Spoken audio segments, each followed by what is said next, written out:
And it is a playlist Friday, and of course, Charity's birthday is coming up on Saturday, so it's her playlist.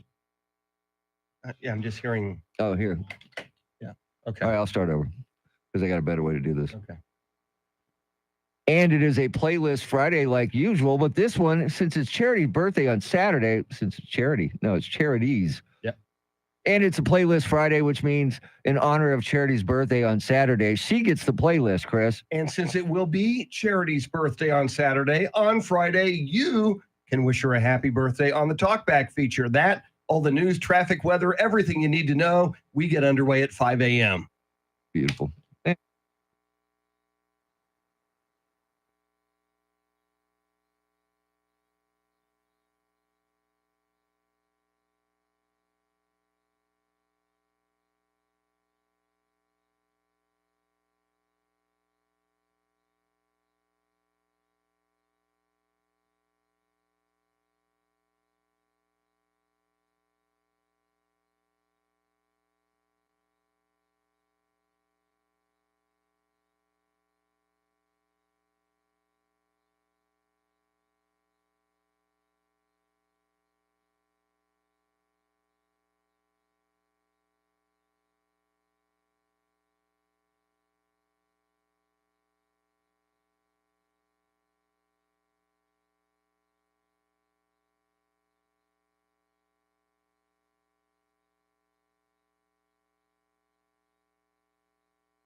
Five o'clock is our time. San Antonio's first news. Good Thursday morning. I'm Charity McCurdy. Among our top stories, world leaders arrive at the G7 summit, arrest at the congressional baseball game, and the passing of an all-time NBA great.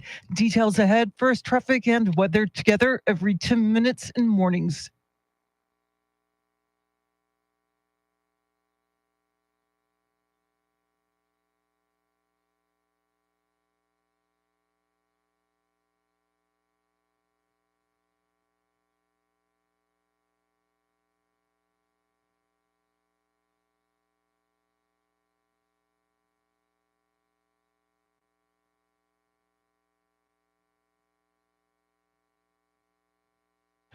Your Weather Channel forecast for this Thursday. It is an air quality alert day, partly cloudy, a high near 93. Tonight's low near 75. Right now, 78 degrees. Well, President Biden is attending the G7 summit in Italy today, and the White House says the schedule is action-packed. Here's Fox's Jonathan Savage. The president of Ukraine, Volodymyr Zelensky, has been invited along by host Italy. He'll meet President Biden on the sidelines of the summit. the two men signing an agreement pledging long-lasting U.S. support for Ukraine. The White House sees the agreement as a signal to Russia's Vladimir Putin that he can't outlast Ukraine and its allies. The G7 will also send a message to China, the leaders looking to unite against Beijing's political and economic ambitions, but some anxious to avoid an all-out trade war. Jonathan Savage, Fox News. Today, congressional Republicans are set to meet with former President Trump. Fox's Ryan Schmelz has more on Decision 2024. The presumptive Republican nominee will meet with House and Senate Republicans separately. House Speaker Mike Johnson says it's important for his conference to have close coordination with former President Trump. I've said many times, I believe President Trump in his second term, which I believe he'll have, can be the most consequential president of the modern era because we have to fix effectively every area of public policy. It will also be the former president's first time on Capitol Hill since the events of January 6, 2021. Speaker Johnson says it's been spoken about multiple times and that President Trump respects the transfer of power. On Capitol Hill, Ryan Schmelz, Fox News. Well, 8 climate protesters were arrested last night after they stormed the field of the congressional baseball game for charity. A group named Climate Defiance took credit for the incident on X. The protesters were wearing shirts that said, "End fossil fuels." They're being charged with interference with a member of the U.S. Capitol Police, a federal charge. By the way, Republicans won over the Democrats 31-11. Well, the House has okayed holding the Attorney General in contempt. Here's Fox's Kristen Goodwin. The House voting to hold Attorney General Merrick Garland in contempt of Congress, referring him to his own Department of Justice for prosecution. I think this will help us in court. This will go to court. House Oversight Chair James Comer on Fox Business. This is another win for the Constitution. This is another win for congressional oversight. The DOJ handing over transcripts of special counsel Robert Hur's interview with President Biden as part of the investigation into the president's handling of classified documents. The Republicans subpoenaed the audio. Garland defending his decision not to turn it over, calling the vote deeply disappointing, saying the House has turned a serious congressional authority into a partisan weapon. Kristen Goodwin, Fox News. The Texas Senate Border Security Committee heard testimony this week about the successes of Operation Lone Star in protecting the Texas border. There's no question that there's no governor, there's no state legislature that has invested so much money in protecting its citizens than Texas. Texas Department of Public Safety Director Steve McCraw says Operation Lone Star has been a success. The numbers of illegal immigrants coming across the border has gone down thanks to the state's efforts.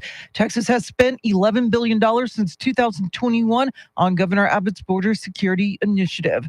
Well, Texas Attorney General Ken Paxton's lawsuit against an Austin law decriminalizing pot possession has been tossed out by a Travis County State District judge. The lawsuit by Paxton's office also sought to strike down voter-approved laws in San Marcos, Killeen, Denton, and Elgin, prohibiting police from arresting people for minor pot possession. The lawsuit said local ordinances cannot override state laws. Paxton is expected to appeal. Well, as the temperatures continue to climb, the city of San Antonio has rolled out an online heat-related illness dashboard to help residents track heat risks. The dashboard monitors heat-related illnesses in Bexar County. This way, it can allow the community members, employers to see that these heat-related illnesses are occurring in our community. Rita Espinoza with San Antonio Metro Health says the dashboard is updated every Wednesday. It shows information on the number of patients suffering from dehydration, heat exhaustion, and heat stroke, and their ages. One of the literal faces of professional basketball has died. Born in 1938 in West Virginia, Jerry West led the Los Angeles Lakers to the NBA Finals 9 times in his 14 seasons in the league, all with LA from 1961 to 74, an all-star guard every year. He won his only championship as a player in 1972, Finals MVP in 1969. West averaged 29 points a game, his silhouette the basis for the NBA logo.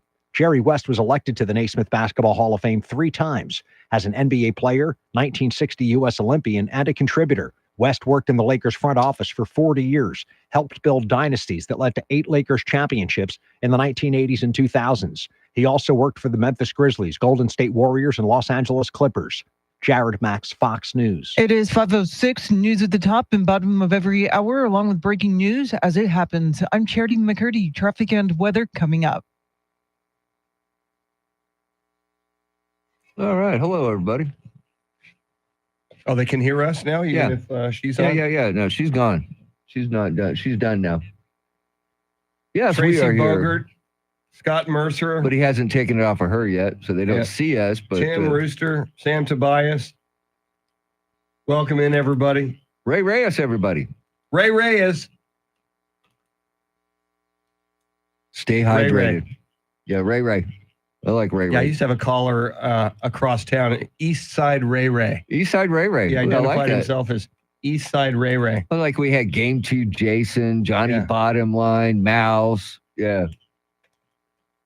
All right. and There you go. You see us now, Rooster. By the way, Throwback we're here. Thursday. Yep. Gifted to me by Charity McCurdy. That's right. Hemisphere Arena, baby. And I've got my I spent many an evening in that facility. Tour of Yes. America 1978. Very nice. Thank you. And I didn't realize it was Throwback Thursday. I just put it on. Yeah. So, I don't want to ruin it for everybody.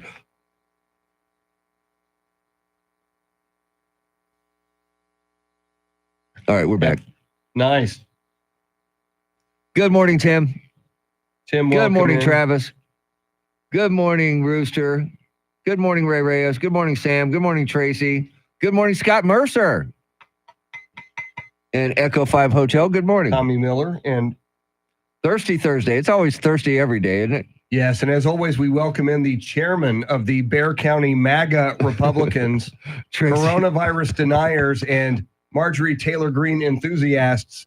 That would be Mr. Tracy Bogert. Yeah, he Welcome wants in. us to leave Charity's picture up while we talk, which I'm okay Yeah, with. she should be in the corner. Yeah, Yes. should be some way we can figure that out. You'd figure in 2024. Is that a state of Texas on her neck? What's she wearing? Yes, it is. Okay. Yes, it is, You Chris. gotta like that. She's a Mormon from Utah. And maybe she's she's wearing a become state of- Texan. State of Texas pendant. Maybe she's becoming Texan. Slowly but surely, Yeah. it does happen. Now, is Maggie there? That's what I want to know. Yeah. If Maggie's not there, I'm out. Wake up, Maggie. I think I've got That's something to say to you. Oh, yes, I do. Oh, yes, I It's do. late September, and I really should be back at school. Oh. You laughed at all your jokes, though. Yeah. My love, you didn't need to coax. No, she didn't need to coax my love. Not at all. Oh, Maggie, I couldn't have tried anymore. Woo.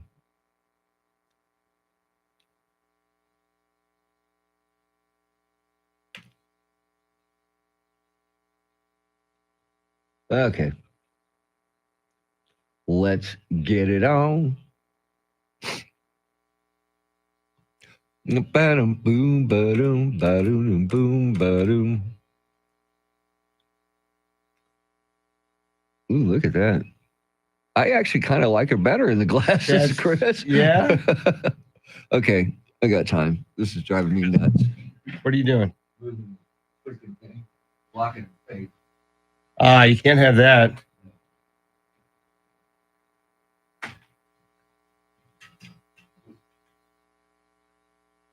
There we go.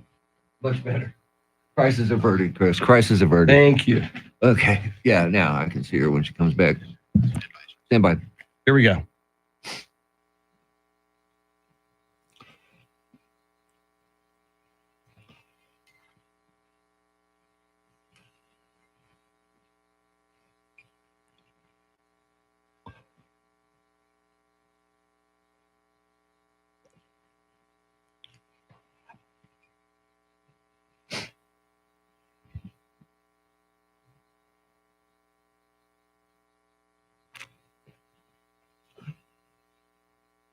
Welcome into this beautiful day, Thursday, June 13th, 2024. 13 days until the NBA draft, 15 days until the first presidential debate on CNN, 45 days until the Victor Wembanyama Olympics in Paris. Some other people will be playing, but yeah, whatevs.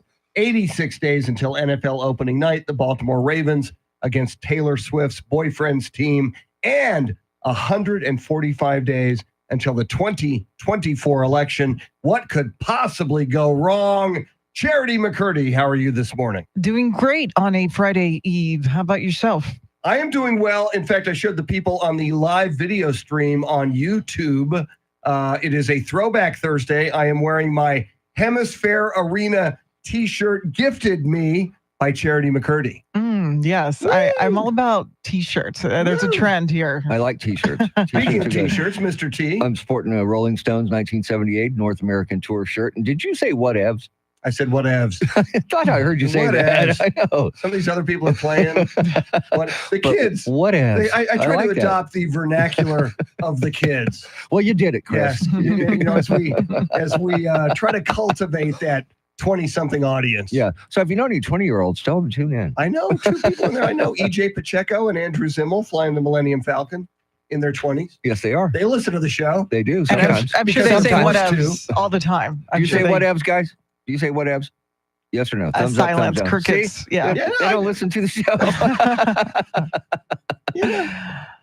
Anything's possible. Well, I'll tell you what.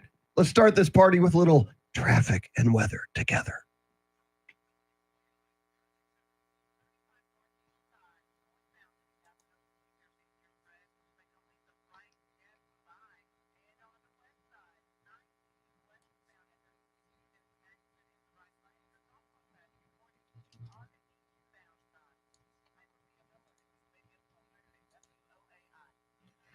It is an air quality alert day till 7 o'clock, which means don't fill up your gas until this evening, I guess, or fill up your tank till this evening. Partly cloudy skies, hot today, highs in the upper 90s.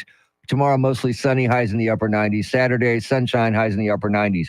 Alamo Heights at 79, 79 in Terrell Hills, 78 right here in Stone Oak. WOAI News Time, 5:13. San Antonio's first news, the 20-somethings, EJ Pacheco and Andrew Zimmel flying the Millennium Falcon. And yes, indeed, Andrew Zimmel directing our live video stream on YouTube. It's a lot of fun. Go to YouTube, look for 1200 WOAI. You'll find it. You not only chat with us live and in real time, but with everybody else watching. And there's some really, really cool people in there. Tim from the Philippines, Echo 5 Hotel, Tracy Bogert, Sam Tobias, Rooster Martinez, the Rooster, who's a big part of this show. So welcome in, everybody. It's always fun. You never know what kind of conversation will unfold on the live stream. So. That's true. It's true. They get into all kinds of conversations and topics. We get some of the topics for the show from them. And we have seen some things in there that has spurred some things we talk about. You're absolutely right. And one of the things we're going to talk about, Father's Day is coming. Yes, it is. And you've been watching a lot of old school television lately. I have. It's just something in my DNA. I like old school TV. Which is going to lead us to a question about old school television and dads. We'll tell you what that is coming up. WOAI News Time, 5:15. All right, we're back. Woo! Okay.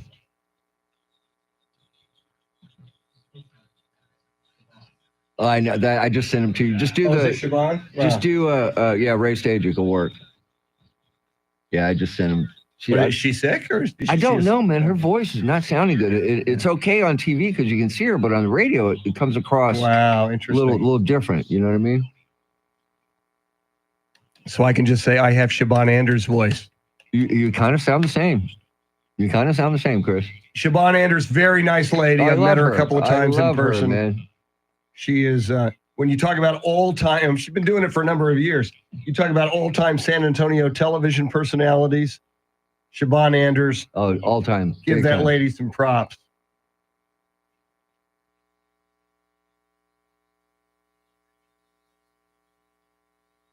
Yeah, so what we're going to ask on the air, on the talkback feature, and you can react in here, greatest or favorite television dad? And I got to go with Bill Cosby, Mr. Huxtable. I mean, now see, at the time he was the greatest TV dad. That's a great TV dad, Mr. Huxtable. Yeah. See, I'm a big fan of Al Bundy. I loved Al Bundy. Red Foreman, another good one. Andy Griffith. I mean, come on, Andy now. Griffith was great. He was a great father to Opie. Now, I don't know if you ever watched Malcolm in the Middle, but Hal on Malcolm in the Middle, Bryan Cranston. I know. Bryan Cranston was hilarious. I love Bryan Cranston. Archie Bunker. Archie Bunker was there. He was all right. Lauren Green, Ben Cartwright. Ooh, Ben Cartwright, everybody.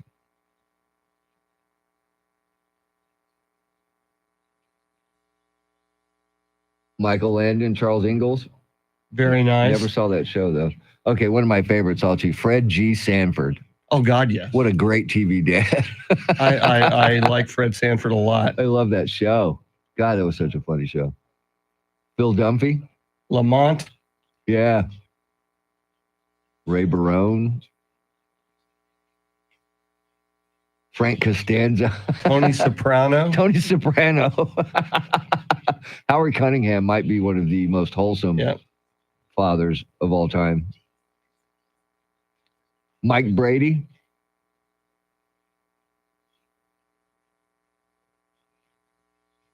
Yeah, Andy Griffith on this list came in at number 1.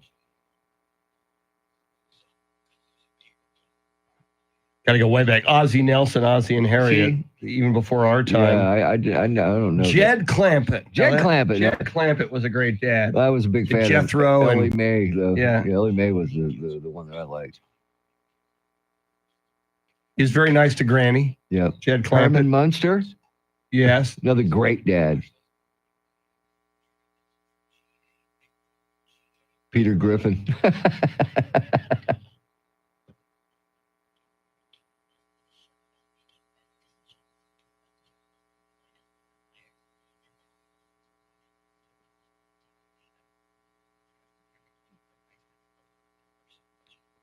Ward Cleaver. Ward Cleaver, everybody. A little tough on the Beaver last night, Ward. Yeah. One of my favorite characters ever was in that show, Eddie Haskell. Oh, I loved Eddie Haskell. Here we go. Stand by. All right.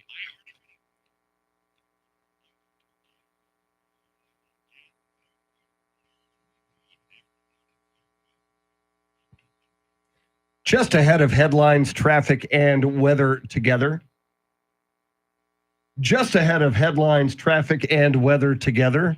As we gear you up for Father's Day, we've got a question for you about television dads coming up. But first, Charity McCurdy, what stories are you following? Well, President Biden is in Italy joining world leaders for the annual G7 summit. The House approved a resolution to hold Attorney General Merrick Garland in contempt of Congress, and the Celtics are one win away from their 18th NBA championship after the Mavs lost Game 3 last night. More ahead. First, traffic and weather together.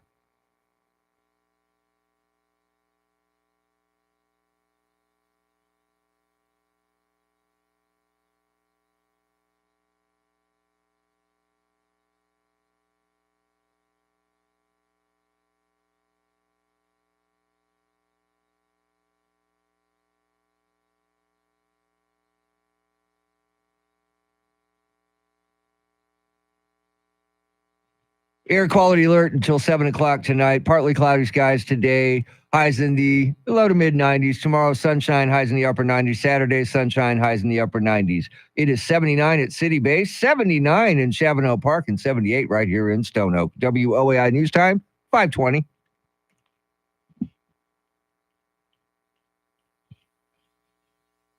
San Antonio's first news on a Thursday. Charity McCurdy, Mr. T. Tim Merriman. I'm Chris Duell. We are streaming live video on YouTube if you want to be a part of that. It's a lot of fun. Go to YouTube, look for 1200 WOAI, and you are in. Now, Mr. T, we mentioned you've been watching a lot of old school television lately. Yeah, there's nothing wrong really, with that. Yeah, nothing really good on other than that. So yeah, a lot of modern day network television. I mean, I'm all about the streaming shows. Sure. But network TV is pretty god awful in general. But once television was good, and Charity McCurdy, it has kind of spurred a discussion that we're going to have today with our listeners. We're going to ask them this question: who was your favorite, or who was the greatest TV dad ever? Man. Yeah, that's a long list to go through. I imagine we'll get some Al Bundys and Homer Simpsons in there. So. Yes. But yeah, we're hoping you just chime in using the iHeartRadio app. It's absolutely free. Just search 1200 WOAI, hit that red talkback button, gives you 30 seconds to let us know your favorite TV dad and why. And you know, Chris, you brought up this morning in our promo video, Bill Cosby. At one time, also known as Cliff Huxtable. yeah, Cliff Huxtable was great. He was a Mm. great TV dad. But if you bring that up now, everybody remembers what he God. did off the Yes. TV. Yes. See, I'm an Al Bundy fan. I think Al Bundy, one of the greatest TV dads of all time. Just hilarious. Had we asked this question in 1995, Yeah. 2000, it would have been Cliff 2005, Huxtable. Yeah. 2007, Yeah. people would have said Bill Cosby as Cliff Huxtable was the greatest TV dad. I'll bet you a bunch of people would have said that. but Sure. Stay away from the pudding pops. Don't Yeah. do it. Don't do it. Yeah. I wonder, can you put a little roofie in a pudding pop? You can put a probably. roofie in anything, probably. I'm just Yeah. wondering. Mm. I mean, that's what I've heard. So before we pose the question to the people, Charity McCurdy, if you had to pick one television dad, who would it be? For me, it's got to be Jason Seaver, Growing Pains. Oh, yeah. Nice. That was a Alan good one. Thicke. Yeah, You that know, was a he, good he one. wasn't overly cheesy. He was funny and attractive for a TV dad. So, Well, Yeah. I guess, yeah. There you go. All right, Mr. Yeah. T, pick one. I said Al Bundy earlier, but I'll go with Phil Dunphy for Modern Family. Nice. Yeah, because he cracked me up. Yes. Yeah, he was funny. Well, I'm old school, as you know. I spent a lot of time growing up watching the Brady Bunch. Oh, I had a crush on Marcia. Who didn't? Got to meet and work with Marcia later in my life, and she lived up to expectations. Mike Brady, Mike Brady. good dad. You know, never beat his kids that we're aware of. Not on TV. No. Not on, not, Not on TV. even though the older Brady dude apparently had A thing with A thing Florence with Henderson. Florence yeah, Henderson, with yeah. Mrs. Brady, which That's is, a little- hey, that's a little scandalous. a little bit. But, A little bit. I gotta But go it Mike is Brady. Hollywood. So, all right, Charity McCurdy, how would the people tell us who is their favorite TV dad and why? the iHeart Radio app, you search the radio station 1200 WOAI. There's a red circle. That's the talkback button. And once you push it, 30 seconds, you're on the clock. Let us know your favorite TV dad and why. Ben Cartwright. Oh, Ooh, Bonanza. I may move from Mike Man. Brady to Ben Cartwright. See, I liked that Herman was Munster. a man. Herman Munster, too. I liked him. Herman Munster was a good dad. I used to run home from school to catch that because it was on like right after I got out of Yeah. school, the reruns, and I had to book home to watch it. What about Tim Allen, Tim Taylor on Home Improvement? Excellent. Yeah. Yeah. Excellent choice. Mhm. Tony Soprano, I think. If Tony Soprano was your dad and anybody was messing with you, I think you go home and you tell dad, and I think They wouldn't mess with you ever again. dad would take care of it. Yes, he would. And I watched a lot of Fresh Prince of Bel Air Oh, sure. after getting home Sure. from school. So Philip Banks, Philip definitely. Banks. yeah. Okay. Okay. Very, very The nice. big guy. Yes. I haven't heard Peter Griffin. I like Peter Griffin also. Okay, all right. Homer Simpson, too. You brought that one Homer up Simpson. earlier. Yes. Very good. And again, because I'm old school, Ward Cleaver from wow. Leave It to Beaver. Ward Cleaver. Now, Leave It to Beaver featured one of my favorite characters ever. In fact, when I was younger, he was kind of a role model for me, Eddie Haskell. That's a lovely shirt you I have love- on, Charity. Charity, did you watch any Leave It to Beaver? When I say Eddie Haskell, any idea who that is? And, I've saw a couple of episodes, but no, I He haven't. was the one that would always be very polite to Yeah, Mrs. Cleaver. yeah, he was a That's a dirtbag. lovely dress Yes. that you have on, Miss Cleaver. He would like Okay. kiss Yeah. their butts, and then when they walked out, he was like a total jerk to Beaver. Gotcha. And Okay. he was a bad kid who portrayed himself as a young gentleman to the parents. Yes, he did. Okay. Eddie Haskell. Miss that guy. All right. We will hear from you. Who's your favorite TV dad ever? We'll play those on the air. We'll get you caught up on everything you need to know. And it happened right at the end of the show yesterday. The passing of an NBA legend, Jerry West. We'll talk about that at 5:40. Charity with everything you need to know here at the bottom of the hour. Right now, your Fox Business Report, WOAI News Time 526. Okay. Woo!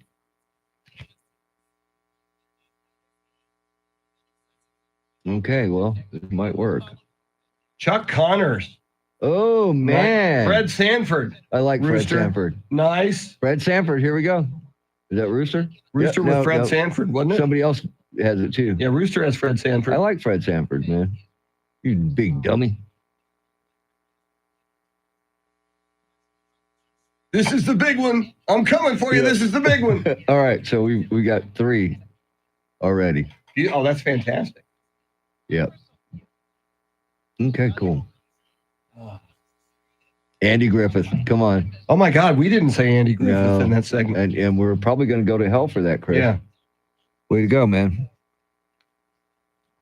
All right, so here's what we're going to do.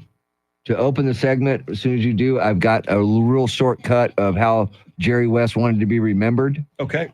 We can talk about it. Then I've got that other. And it is him. How Jerry? Yes. Okay. Yeah. This is Jerry West saying how he wants to be remembered. And then I've got that other montage with you've got Shaq talking about him, and then some highlights of Jerry and Red Auerbach talking about him. And that is 37 seconds. Okay. So you can call for that towards the end if you want. Okay. And who's in that other than Shaq? Jerry West and Red Auerbach. Red Auerbach. You got highlights of Jerry West, I should say. Highlights of Jerry West and then Red Auerbach after they beat the Celtics, saying that might have been the best display of basketball I've ever seen, or something to that effect. Yes. Jacob C. Hernandez, good morning. Welcome in. Welcome in, everybody. Chris, welcome in. We see Rooster, Tim from the Philippines, Travis, Tracy Bogert, Ray, Chris, welcome in. Welcome, everybody. I know some of you don't dive into the chat, which is fine, but when you don't, we don't see your name. So if we don't see your name, good morning. Good morning, everybody. Good morning, everybody. I'm Sonny Good morning, Melendrez from everybody. Magic 105.3.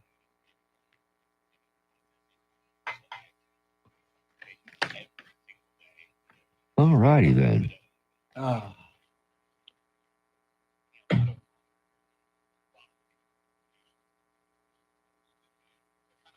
Full house, according to Echo 5 Hotel. Yeah. Danny, I forget what his name was. Damn, Jacob, it's still closed? Bummer. Just the grill, or is the whole place closed?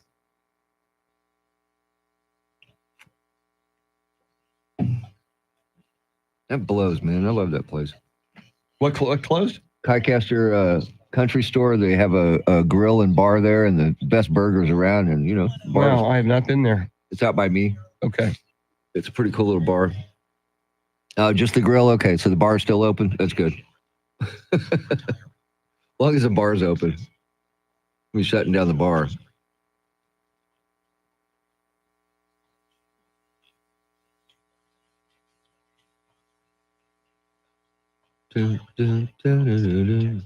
Jerry Still, Frank Costanza on Seinfeld. Ooh, Jerry Stiller, who brought us. What's the holiday from? Festivus. Festivus. George Thank you. Costanza. Yeah, it was a Yes. good one. I like him. It's a Howard- Festivus Howard for the rest of Cunningham us. on Happy Days. At least you were not a fan of Lumpy Rutherford. I agree with that. Lumpy Rutherford. What a great name. Brooklyn Chandler Willie, everybody. Oh, Fred McMurray from the My Three Sons. Oh, that's a name. That's an old one. Stan Smith from American Dad. Okay. Oh, James Evans from Good Times. Red from the 70s show, Al Bundy. I love those. Chuck Connors, man. Chuck Connors is a good call. You don't mess with Chuck Connors, man. No. He usually carries a rifle. That's why they called him the Rifleman. He was Chris. the rifleman. Who was the spur? Who was the rifleman? Oh, Chuck Person. Chuck Person. What a great my nickname. God. The Rifleman. Welcome in, Frankie. Oh, RK, my favorite TV dad was Donald Trump. As soon as he's reelected, he's going to be a lot of kids are going to all be keeping their own body parts because they're going to be coming back to normal. Okay. That is great. My favorite TV dad is Donald Trump. Hilarious. Tracy Bogert, you got to love that. And Tracy Bogart's in here as well. Come on, Tracy Bogert. Michael Landon. Chairman of the Bear County MAGA Republicans. That still makes me laugh, man. I'm sorry. My favorite TV dad is Donald Trump. That's hilarious. That's great.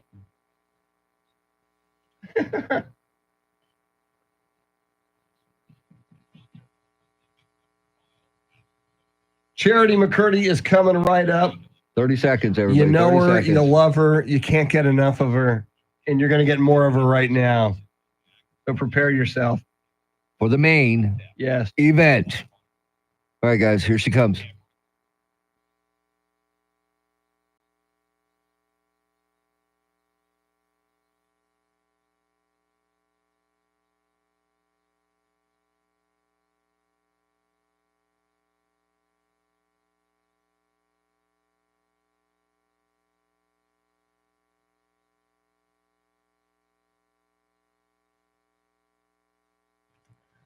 .532 is our time. San Antonio's first news. Good Thursday morning. I'm Charity McCurdy. Among our top stories, world leaders are in Italy for the annual G7 summit. The Mavs fall to the Celtics for the third straight time in the NBA Finals. And just in time for summer, tar balls on Texas beaches. Details ahead. First, traffic and weather together every 10 minutes in mornings.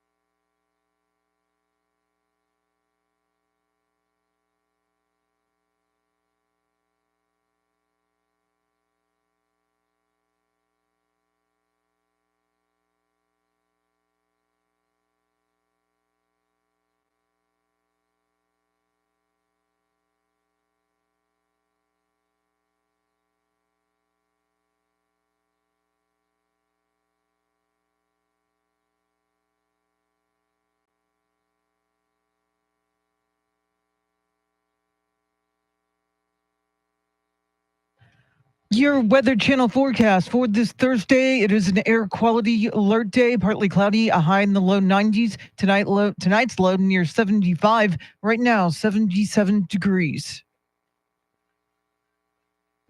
Well, President Biden is in Italy for the G7 summit, where he's expected to hold a press conference with Ukrainian President Vladimir Zelensky. National Security Advisor Jake Sullivan says the two presidents will introduce a security agreement. The president will be signing a bilateral security agreement with President Zelensky of Ukraine. I think this is a big deal. The National Security Advisor calls the agreement a milestone partnership. President Biden, meantime, could commute his son's upcoming sentence after a federal jury convicted Hunter Biden on 3 felony gun charges. Here's Fox's Jared Halpern. The president says he will not pardon his son, Hunter Biden, but White House Press Secretary Karine Jean-Pierre did not rule out other potential executive clemency options, like commuting a sentence. He was asked about a pardon. He was asked about the trial specifically, and he answered it very clearly, very forthright. A presidential pardon wipes away a conviction, exonerating a defendant. A commutation would keep that conviction in place, but reduce the punishment. Hunter Biden could face as much as 25 years in prison, though most legal experts believe a sentence on the lower end of guidelines is most likely.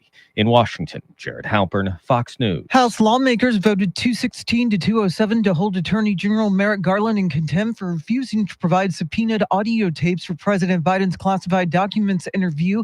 House Oversight Committee Chair James Comer told Fox News this is a win for the Constitution and congressional oversight. The fact that the liberal mainstream media, who attacks me, it seems like on a daily basis, they agree with me that these tapes should be made public. I mean, that says it all. The only people in the world that won't turn those tapes over are Joe Biden's inner circle. Democrats say the move is political, but Republicans think the DOJ is hiding something about the president's responses to questions from special counsel Robert Hur, who suggested the president couldn't stand trial for mishandling documents because of his poor memory. Well, Bexar County's new criminal justice case management system continues to be plagued with problems for the courts. Bexar County Judge Peter Sakai says nonstop efforts are underway now to clear up the issues with the new Odyssey case management system, which was rolled out at the end of May. Since then, the system has outputted incorrect verdicts, records that were supposed to be expunged, and delayed releases from county jail. Tyler Technologies, the creators of the software, have had similar problems with the system in Lubbock and Dallas counties, as well as in Tennessee and North Carolina. Sakai says he'll demand a partial refund if the company doesn't meet its contractual duties. Eric Lycum, News Radio 1200 WOAI. Well, it's looking like another extra hot summer in Texas, and with energy prices rising, you may have to shell out more to cool your home. everything keeps changing. That's raising the cost of everything because you got to keep retooling the manufacturers. Oil costs have gone up. That changes the cost. Texas home improvement expert Jim Dutton says AC has gotten more efficient over the last 20 years, but replacement costs are rising. Well, Game 3 of the NBA Finals was played last night in Dallas, and the Celtics scored their third straight win. The Celtics are one win away from an 18th NBA title. Boston defeated the Mavericks 106-99 in Game 3 of the NBA Finals to take a commanding 3-0 lead in the series. But it wasn't easy. Up 21 early in the fourth quarter, Boston allowed the Mavericks to get within 3 before Luka Doncic fouled out with 4:12 remaining in the game, and Dallas was unable to complete the comeback. Jason Tatum and Jaylen Brown combined for 61 points on the night, while Kyrie Irving had his best game of the series for Dallas, scoring 35 points on 13 of 28 shooting from the floor. Game 4 is Friday night at 8:30 Eastern. Joe Morgan, Fox News. Well, state and local officials are on alert after tar balls began washing up on South Texas beaches over the last few weeks. The city of South Padre Island says the small black balls are the result of oil seeping up from the bottom of the Gulf of Mexico. The tar balls have been seen recently on beaches from South Padre to Corpus Christi. Local officials are working to clean up any of the tar balls that wash up on shore, while the Texas General Land Office and the Coast Guard are also monitoring the situation. It is 5:38 now with breaking crime news from around the country. Here's Nancy Grace.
Traffic and weather together in a minute. But first, to check of your money and the world of business, we say good morning to Ed Corey live at the Bloomberg News Desk.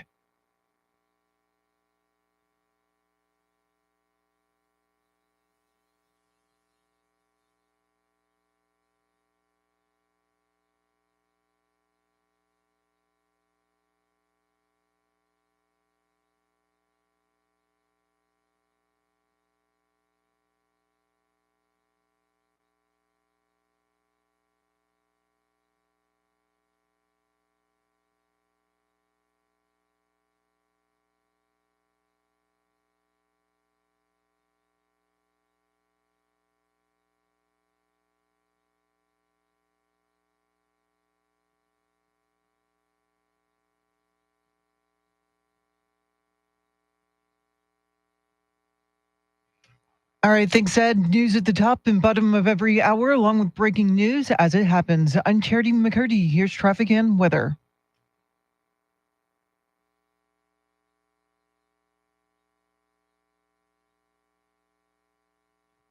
Hello, people.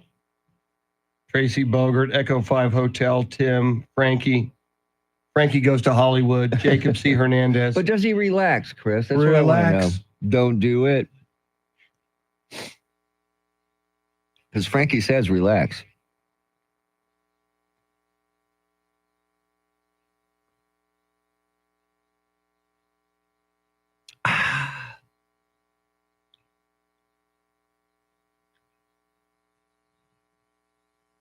All right. Tracy Bogert, you'll love this. We got a talk back from RK. We'll play it here at 5:50. His favorite TV dad, Donald Trump. That's hilarious. My favorite TV dad, Jeffrey Epstein. Oh, man. Right up there with Bill Cosby, huh? Woo.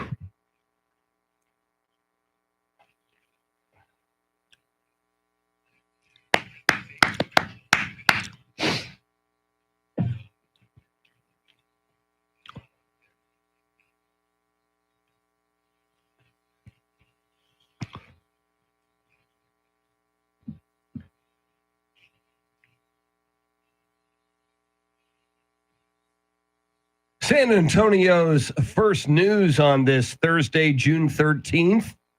Charity McCurdy, Mr. T, Tim Merriman. I'm Chris Duell. Charlie Parker with Those Were the Days at 6:48. EJ Pacheco and Andrew Zimmel flying the Millennium Falcon. Andrew directing our live video stream, which you can access on YouTube. Go to 1200 WOAI on YouTube. You can see that. There's a live chat as well, which is very lively. Well, yesterday in our final segment, Charlie Parker came into the studio and broke the news that NBA legend Jerry West had passed away. And in one of his interviews, Jerry West said how he wanted to be remembered. I've often thought, what would I like for people to think about me? He was a good guy and he cared. That would be it. Charity, that was a big part of Jerry West was humility. He was very humble. He arguably, if you look at his whole career as a player and as an executive, he probably had more impact on the NBA over 7 decades than anyone else. Yet he was a very, very humble man. I mean, that's incredible. The fact that he's not asking for that much just to be remembered as a great person. And yeah, I mean, looking back at his incredible year, I mean, all of the who's who of the NBA that he worked with, all the stars, Kareem Abdul-Jabbar, Magic Johnson, Shaquille, Kobe, Steph Curry, Klay Thompson, Kevin Durant, Kawhi Leonard, and Paul George. I mean, he was played an integral part in developing these stars. And I mean, wow, a storied career himself. He was like the 3rd player in NBA history to reach 25,000 points, an all-star every single year of his career. Yeah, that's amazing. An all-star in every single year of his career. And look, he's responsible for the Showtime Lakers, which was big in my childhood. Yes. They were always in the playoffs, always in the NBA championship. And he had a big part of my life. And he's the logo, for God's sake. Yeah. You mentioned Showtime. He had a great eye for talent. Yes, he did. And I saw on my feed, my Twitter feed, X feed yesterday, about a 1.5-minute clip of Jerry West talking about Victor Wembanyama from about a year ago. And he said, this guy's got a lot of upside. He's got all the skills. He said he's going to have a major impact on the league. And he also cited what Jerry West loved about Wembanyama was his interview skills. Yes. And he cited Wembanyama's humility. He said when he played an exhibition game a year before he came into the NBA, what he liked was he didn't play his best. And Wembanyama said in the interview, I didn't have my best game, but I'll be better next time. And Jerry West appreciated that. Apparently, Jerry West was honored with a video tribute at a moment of silence before last night's NBA Finals Game 3, which is awesome. Very, very cool. In fact, Mr. T, you've got a montage of some Jerry West highlights, but also some comments from Shaq and from Boston Celtics legend Red Auerbach. Yeah, here it is. Jerry West is the man. He's the logo. He's God in my eyes. So whatever he says, it has to be right. I think the thing that I learned was just when the season was over, how can we get better? With 3 seconds to go. 2 seconds. 1 second. West throws it up. He makes it. West throws it up and makes it. Over his court. Jerry West made it from the other side of the midcourt stripe. I want to say that Jerry West was absolutely fantastic. That was one of the greatest exhibitions I ever saw in my life. Yeah, those final words about Jerry West by Red Auerbach. And Red Auerbach of the Celtics didn't like giving compliments to anybody who was not a Boston Celtic. Exactly. So that was pretty big coming from him. Coming up, we will go back in time with Flashback. We'll try to figure out what year we land in. And we're getting a lot of responses from you on the best or your favorite television dad ever. We'll play those. RK has a very interesting one. Yes, he does. As well. You don't want to miss it. Stick around. WOAI News Time 546. Okay. We be good. We here. Tracy, even though RK said it, if you want to call in and say your favorite television dad is Donald Trump, that's okay. Well, we can have repeats. Yeah, he could send another one in. Yes. Yeah, he's already got one in, but he can send another one in. Do we have a Tracy Bogart already? Oh, yeah. Very nice. Almost every time we do this, Tracy Bogart is always in there. Yeah, Travis, I was locked into Dan Patrick yesterday, as was Mr. T. Yeah. Yeah, it was tough, man. You're going to hear from Dan Patrick coming up at 7:10 this morning. Very cool. Oh.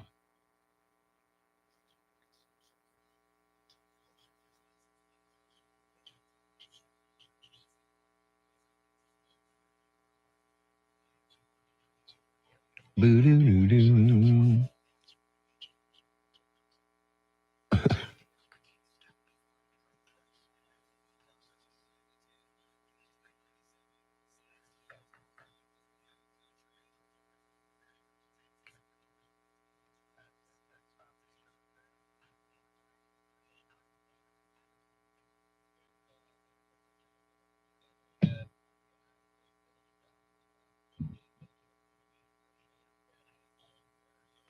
Tim says if I was any more relaxed, I would be asleep. I wish I could be asleep right now, Tim, in the Philippines, but you know. Okay, I don't understand this one. Maybe you guys can. Okay. Still gull it? Gull it? Say that again? Okay. Here, I'm going to play it for you. Okay. Hang on, guys. We'll be right back.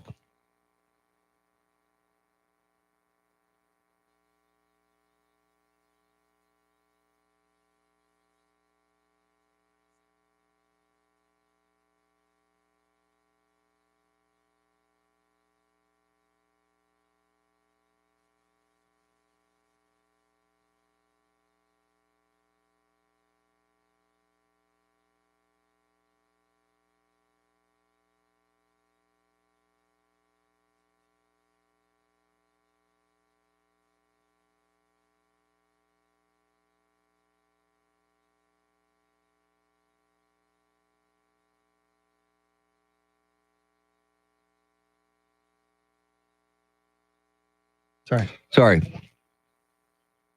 Tracy, no, I'm actually normal. Wait, did we say you're not normal, Tracy? Yeah, nobody ever said that. Come on, Tracy. Nobody ever said that.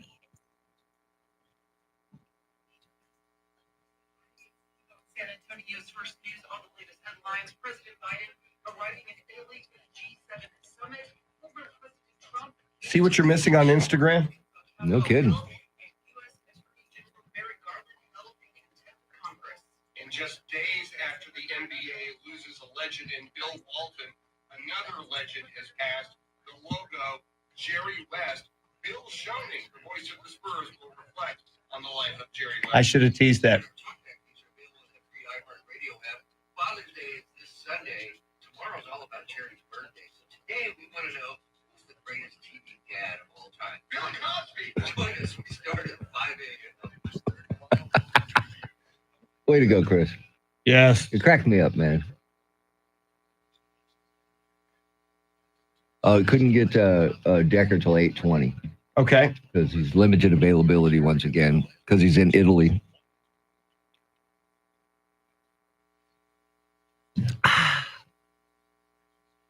All right. So we ready to go back in time? Let us go. And they do hear flashback? Or they don't? No, they don't hear flashback. It, no. That's got to be fixed, man. Yeah. I don't understand that. We hop into the DeLorean. We activate the flux capacitor, accelerate to 88 miles an hour, and we are back in time. But what year will we land in? Let's try to figure it out. Let's play flashback.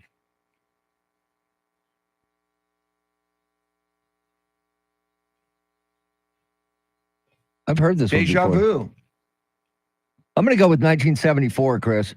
Let's go with 74. What do you think, Charity? 74? Yeah, I'm confident. All right, let's go with 1974. And then we'll do this, do that, and do this.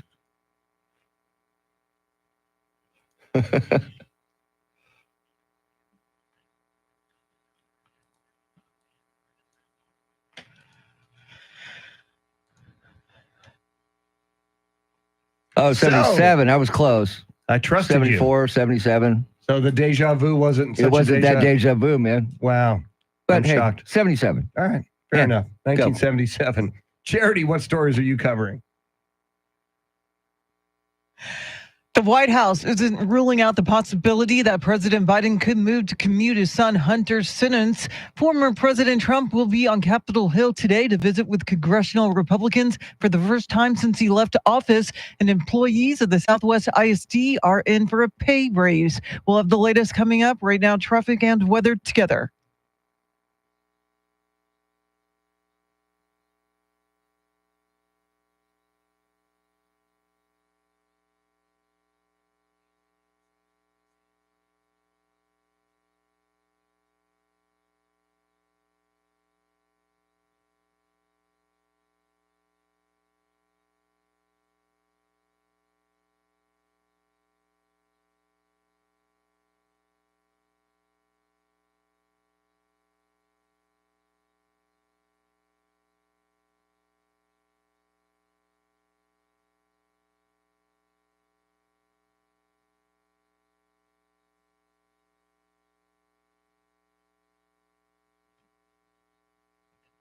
Air quality alert till 7 o'clock. Partly cloudy skies. Highs in the low to mid 90s. Tomorrow, sunshine, highs in the upper 90s. Same thing for Saturday. It is 79 at the rim, 79 in Westover Hills, and 78 right here in Stone Oak. WOAI News Time, 5:53.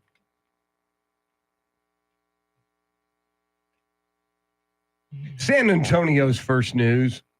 As Father's Day approaches, a question for you. Who is your favorite TV dad of all time? We are getting quite the list of television dads.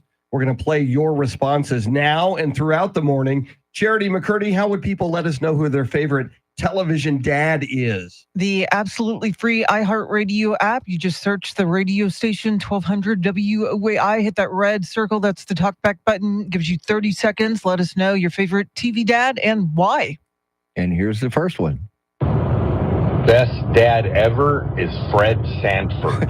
Always found a reason to get out of what Lamont told him to do and had no filter with Ethel.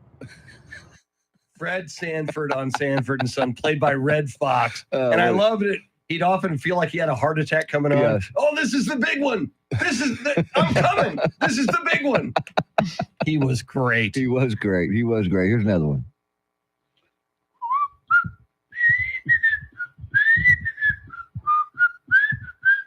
It was Andy Griffith. Come on, everybody. That's brilliant. That is a brilliant talkback on the second note of his whistle. Yeah. I knew it was Andy Griffith. That is great. All right, here's another one. Good morning. I guess I really will have a throwback and go super old school with Michael Landon on Little House on the Prairie. Oh, yeah. Growing up, he was the perfect dad to me. He could chop some wood, fight off some wolves, be totally in love with his wife, and give time and attention to his daughters. So, yeah, had to be Pa Ingalls. Have a great day. Yeah, Little House on the Prairie. Yes. The book's originally written by Laura Ingalls Yes, Wilder, and apparently yes. Charlie Parker, Big fan. a big fan of Little House on the Prairie. Big fan. I watched it growing up. Yeah, Yes. that's hard to top. That Wow. TV dad. If Yeah. only Maybe I Papa- should start watching it If because I've Papa never seen it. Ingalls would have had Charlie Parker as a neighbor Oh, out on the prairie, imagine how that might have changed. Chop on the prairie. Chop I love on it. Parker could have come in and educated the girls a little bit. It would have been nice. All right, here's Tracy Bogart. This is Tracy Bogart, favorite all-time TV dad. Chuck Connors playing Lucas McCain and the Rifleman. Ooh. Think about it. Taught his son a lesson, and every show was a learning experience for the boy. Also, Chuck Connors, only one of 13 people to play both professional baseball And you cut him off 30 Yeah, seconds. yeah. You got 30 seconds on the talkback. So I'm going to assume he ran track and field. I'm going to go football. Yeah, Tracy, He was a big guy. Tracy in the chat, tell us what else other than professional baseball All he right, played. this might be one of the best one of the morning. Here's RK. RK here. My favorite TV dad was Donald J. Trump. As soon as he's reelected, this going to be a lot of little kids going to all be keeping their own body parts because they're going to be coming back to normal. Everybody have a beautiful all parts day. Bye. You gotta love RK. Greatest TV dad, Donald J. Trump. Who's your daddy? He may be saying that on election day to Biden. Who's your daddy? It's very possible. Yeah. All right, let's go out to our favorite school teacher. Hey, Mr. T, Chris, and Charity, Stephen from Waddle. George Costanza's dad, played by Jerry Stiller, over the top, so serious, made every Simple things. Oh, he was. I laughed every time I saw him. Oh, I got time for a joke. Tomorrow is promised to no one. Call your siblings. Tell them they're ugly and your parents love you more. Y'all have a great day. Okay, that was just weird. Something happened. The there. Bluetooth probably Yeah, kicked in. He got in yeah, his that's what it car was. That's and what it it was. switched over. Yeah. Yeah. Happens to me all the time. Does it really? Yeah. George Costanza's dad, who also gave us Festivus. Amen. He created a Christmas Festivus miracle. for the rest of of us, us. yes. Very, very nice. Later All right. on, we'll be airing our grievances. Yes. We want to hear from you. Favorite TV dad ever. The free iHeartRadio app. Hit the talkback feature. It's a microphone button. You got 30 seconds. We'll play them on the air. Charity has everything you need to know at the top of the hour. WOAI News Time, 5:58.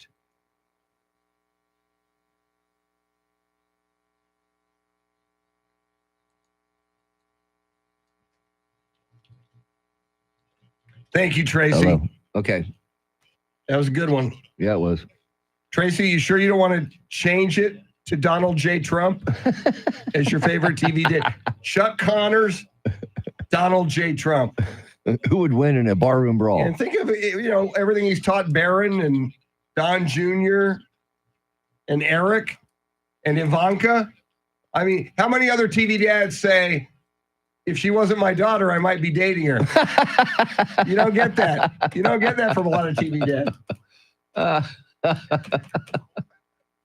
That is true. Yeah. That is true.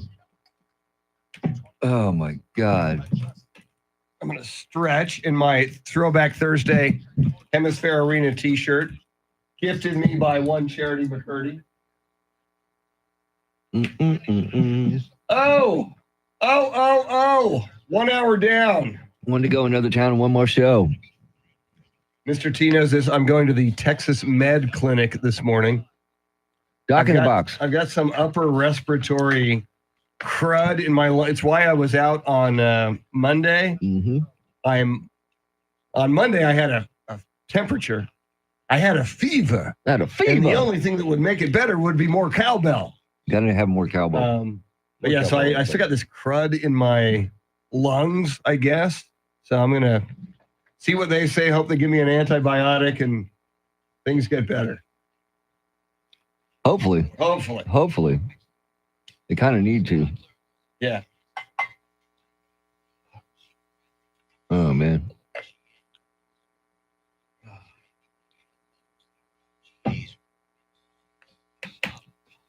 Okay.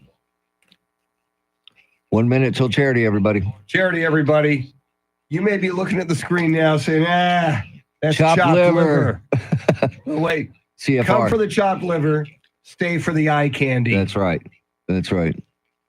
And one of these days, we'll tell you what our name of our other band And is. technically, we could but we won't. Yeah. If you ever meet us in person, Yeah, ask us, because we will tell you. Thanks We to our have good friend another Justin. underground band name Yes. that you can't say on the radio. At all. No, and it was given to us by Justin, one of our favorite talkbackers that we kept Justin having. lately. I'm hoping he's okay. Yeah. Yeah. Might be in prison. He could be in prison. All right, guys, here comes charity in 10 seconds.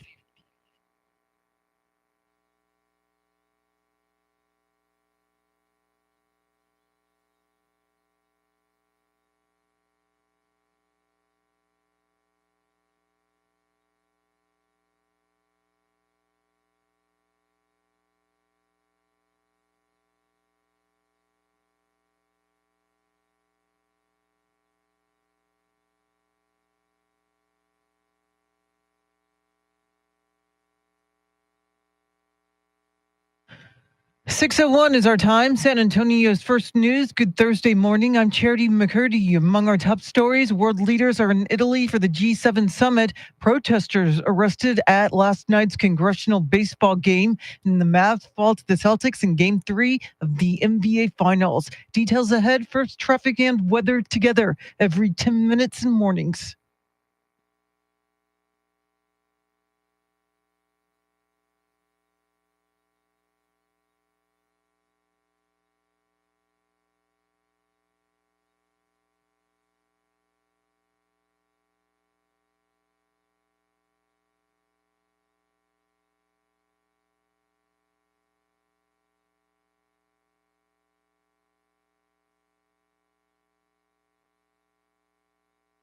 Your Weather Channel forecast for this Thursday. It is an air quality alert day, partly cloudy, a high in the low 90s. Tonight's low near 75, right now 77 degrees.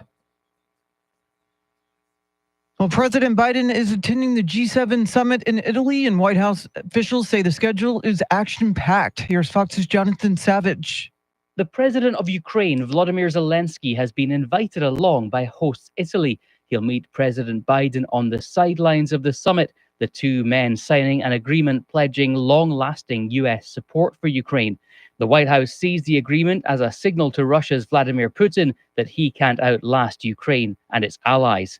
The G7 will also send a message to China, the leaders looking to unite against Beijing's political and economic ambitions, but some anxious to avoid an all-out trade war. Jonathan Savage, Fox News. Well, today, congressional Republicans are set to meet with former President Trump. Fox's Ryan Schmelz has more on Decision 2024.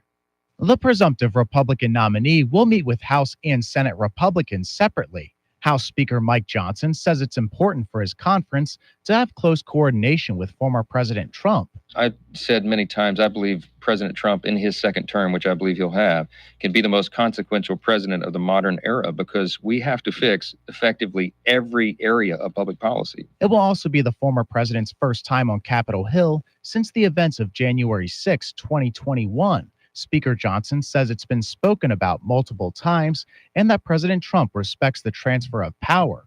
On Capitol Hill, Ryan Schmelz, Fox News. 8 climate protesters were arrested last night after they stormed the field at the congressional baseball game for charity. A group named Climate Defiance took credit for the incident. The protesters were wearing shirts that read "End Fossil Fuels." They're being charged with interference with a member of the U.S. Capitol Police, a federal charge. By the way, Republicans won over the Democrats. Well, the House is okayed holding the Attorney General in contempt. Here's Fox's Kristen Goodwin. The House voting to hold Attorney General Merrick Garland in contempt of Congress, referring him to his own Department of Justice for prosecution. I think this will help us in court. This will go to court. House Oversight Chair James Comer on Fox Business. This is another win for the Constitution. This is another win for congressional oversight. The DOJ handing over transcripts of special counsel Robert Hur's interview with President Biden as part of the investigation into the president's handling of classified documents. The Republicans subpoenaed the audio. Garland defending his decision not to turn it over, calling the vote deeply disappointing, saying the House has turned a serious congressional authority into a partisan weapon. Kristen Goodwin, Fox News. Employees of the Southwest ISD are in for a pay raise. The Board of Trustees approved a 2% raise for all full-time employees of the district for the upcoming school year. In addition, the district approved a $1,000 retention bonus for all eligible employees. Beginning pay for new teachers is down $61,000. Bus drivers start at $19 an hour, and bilingual teachers receive a $3,000 stipend bonus. Well, Sony Pictures Entertainment has acquired Texas-based Alamo Drafthouse Cinema. The company will be managed under a newly established division called Sony Pictures Experiences. The company says the deal reinforces Sony's long-held commitment to theatrical exhibition and continued initiatives in experiential entertainment. Alamo Drafthouse will continue to operate all 35 of its cinemas across 25 metro areas under the Alamo Drafthouse brand. The company's headquarters will remain in Austin. Brian Gale, News Radio 1200 WOAI. The Celtics held off the late Mavericks rally to take Game 3 and move one win away from their 18th NBA title. Boston defeated Dallas 106-99 last night in Dallas. The Mavs led by as many as 13 early before the Celtics fought back and eventually jumped out to a 21-point lead of their own. Mavericks guard Luka Doncic says the team still has confidence moving forward. We were rolling down there, but then they came back. At some point we were down 21-2 in the fourth quarter, and we came back. So we're going to still believe till the end. The Mavs will host the Celtics in Game 4 tomorrow. It is 6:06. News at the top and bottom of every hour, along with breaking news as it happens. I'm Charity McCurdy. Traffic and weather coming up.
Well, Tracy Bogarts.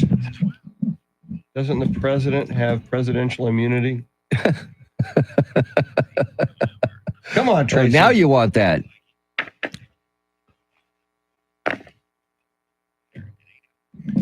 Tracy, can't we all just get along? Thank you, Rodney. Rodney J. King, everybody. Some people quote Plato, Aristotle. I quote Rodney King. As you should.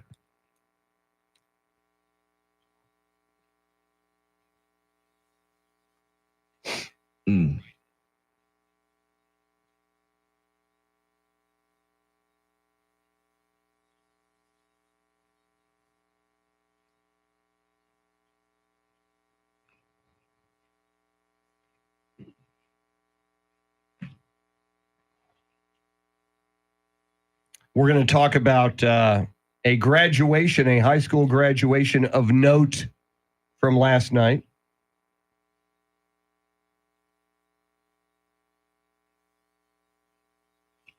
Jay Kemp, welcome in. Yeah, we find it very funny that every talkback is Trump for RK. Every single thing. Doesn't matter what it is. Yeah. My favorite soda is Donald J. Trump. Yeah. Favorite color? Donald J. Trump. Trump. Stand by, Chris. All right, here we go.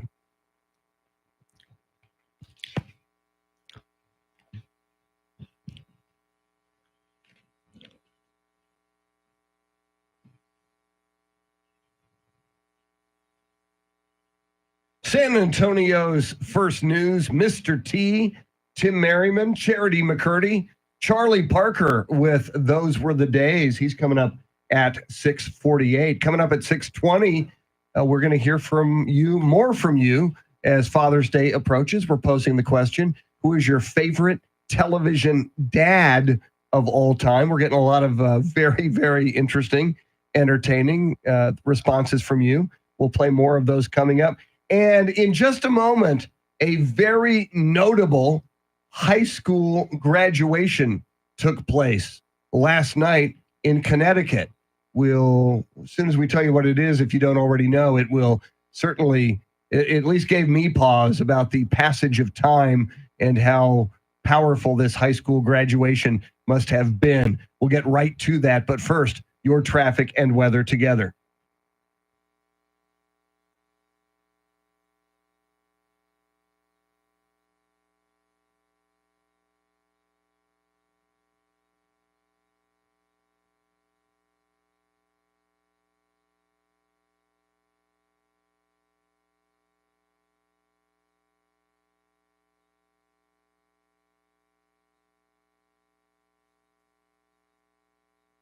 Air quality alert day today until 7 o'clock. Partly cloudy skies. Highs in the low to mid 90s. Tomorrow and Saturday, sunny skies both days. Highs in the upper 90s both days. It is 79 degrees in La Cantera, 79 in Chavano Park, and 78 right here in Stone Oak. WOAI News Time, 612. San Antonio's first news. It is the season for high school graduations. I know most of them in our area have already taken place, certainly, but a high school graduation last night in Connecticut was particularly powerful because that high school graduation took place in Newtown, Connecticut, and the high school seniors graduating, many of them were there in first grade in December of 2012 when the Sandy Hook massacre took place that killed 20 children and an additional 6 teachers and administrators. It's hard to believe to me, Charity, just the passage of time that these first graders in 2012 now graduating high school, and what made this graduation all the more powerful, in addition to the graduates receiving their diplomas on stage, the names of those 20 children who did not live beyond the first grade at Sandy Hook Elementary School, their names were read at that graduation last night. Yeah, and 20 seats at the ceremony were left empty in honor of those that lost their lives more than 11 years ago. It's just heartbreaking that should be a time of happiness and looking ahead. But for these students that managed to survive that mass shooting, that's going to be forever a core memory. And that was what was on their minds and in their hearts during an otherwise exciting milestone moment. And a lot of these students that survived Sandy Hook participated in media interviews and just talked about how it really forced them to grow up so fast and took away their innocence in so many ways. And they're even more frustrated now because they have not seen the change that they want to see to prevent another mass shooting like Sandy Hook. Yeah, and think about this. These kids got to graduate high school. They get to go to college. They get to go home. They get to see their dog. They get to see their parents. These other kids, the 20 that didn't make it that day, never got that chance. It's just so many things. I mean, first love, first date, first kiss, first concert. I mean, all that. And when you graduate high school, everything that comes with that, either if you're going to go to a college, that's cool. If you're going to get your first job after high school, that's great. You move into a career, you establish a life, and eventually you yourself, in most cases, become a parent. Speaking of parents, and that's what I think about, those 20 children. And Charity, you mentioned those 20 empty seats at that graduation. How gut-wrenching must last night have been, once again, for the parents, reminded of what their child missed out on. And the students who survived the Robb Elementary mass shooting will be going through this themselves in a few years. And we have to hope that they see the change that they're hoping to see between now and then. And the kids that did survive, their childhood was taken away from them because of the trauma that they went through that day. Oh, God. Yeah. I mean, we talk about whole kids today. When we went through high school, we didn't have to worry about a mass shooting. Could happen anytime in high school. But for kids who actually have been through one, my God. The trauma alone, yes. What that must do to them. God bless them all. All right. Coming up, we will hear from you. Some of these are pretty entertaining. Your talkbacks on the free iHeartRadio app. your favorite television dad as we get ready for Father's Day. WOAI News Time 6:16. Okay. We're back.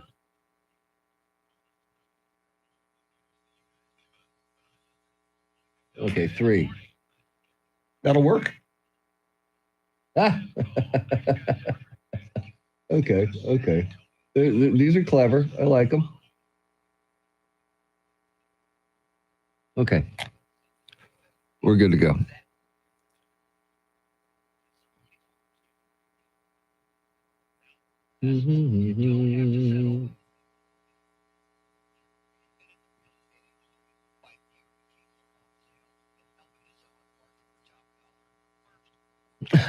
God, wow, Tracy. Woo. What is Tracy doing now? We can't get along as long as Donald Trump is alive. That one didn't come up on my. The last one up from Tracy is, doesn't the president have presidential immunity? Oh, wow. There's 2 more after that. What the heck is going on with my. I'm not. I had to getting all refresh it, so. All right, let me refresh. Maybe that's my problem.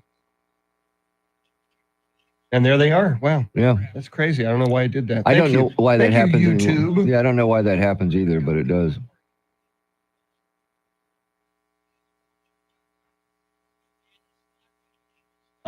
Tracy, the ex and perhaps future president, based on the polling in swing states. Yeah. I don't know if I would have put that in writing, though, Tracy, because that could be construed as a threat. Yeah. You might want to recall that. Tracy has been banned from Facebook more than any human being I Really? know. Yeah, he's got a lot of For Facebook what? bans. He's provocative. Whatever, bring them on. Okay, I love the attitude. Love the attitude.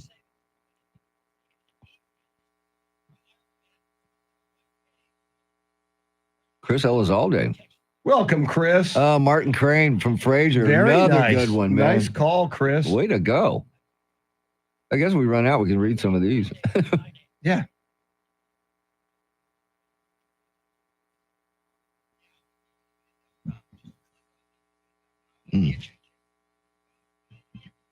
GiveMeTheVin.com. Okay, now 4.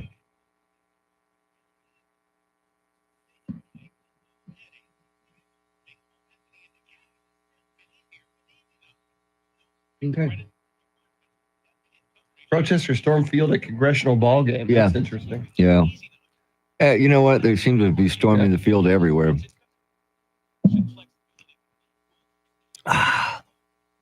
Happy, happy, joy, joy. Yeah.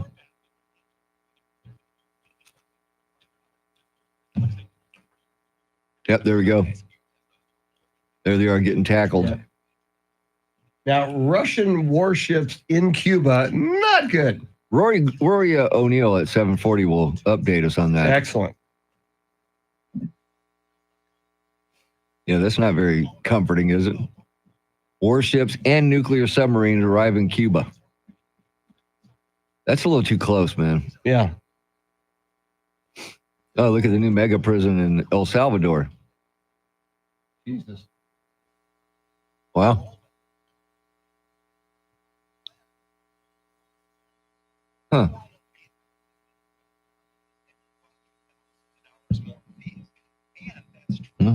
Note to self: don't get arrested in El do not Salvador. wanna be in an Hey, I El saw Salvador prison. I saw the movie Midnight Express. Oh, man, God. come on. That was just. Yeah. You talk about scaring somebody straight, man. Uh-huh. Wow. Later, Tracy. Thanks for hanging out with us. Have a good one, Trace. Tracy Bogert, the chairman of the Bexar County MAGA Republicans. Donald Trump's biggest fan. Yes. Uh-oh. It's that time of the morning, Chris. Oh, wow. Now, Andrew says I just hit the up button, and he's right on that one, but not this one. See? He's 50% correct. It's about his batting average. Here we go. Okay.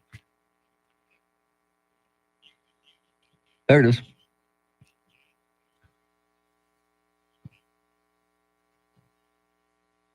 Just ahead of headlines, traffic, and weather together.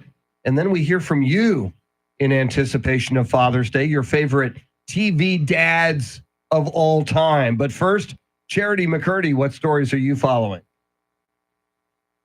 The House has approved a resolution holding Attorney General Merrick Garland in contempt of Congress. An abortion travel ban has been struck down in Amarillo, and the Federal Reserve is leaving interest rates unchanged. We'll have more coming up. Right now, traffic and weather together.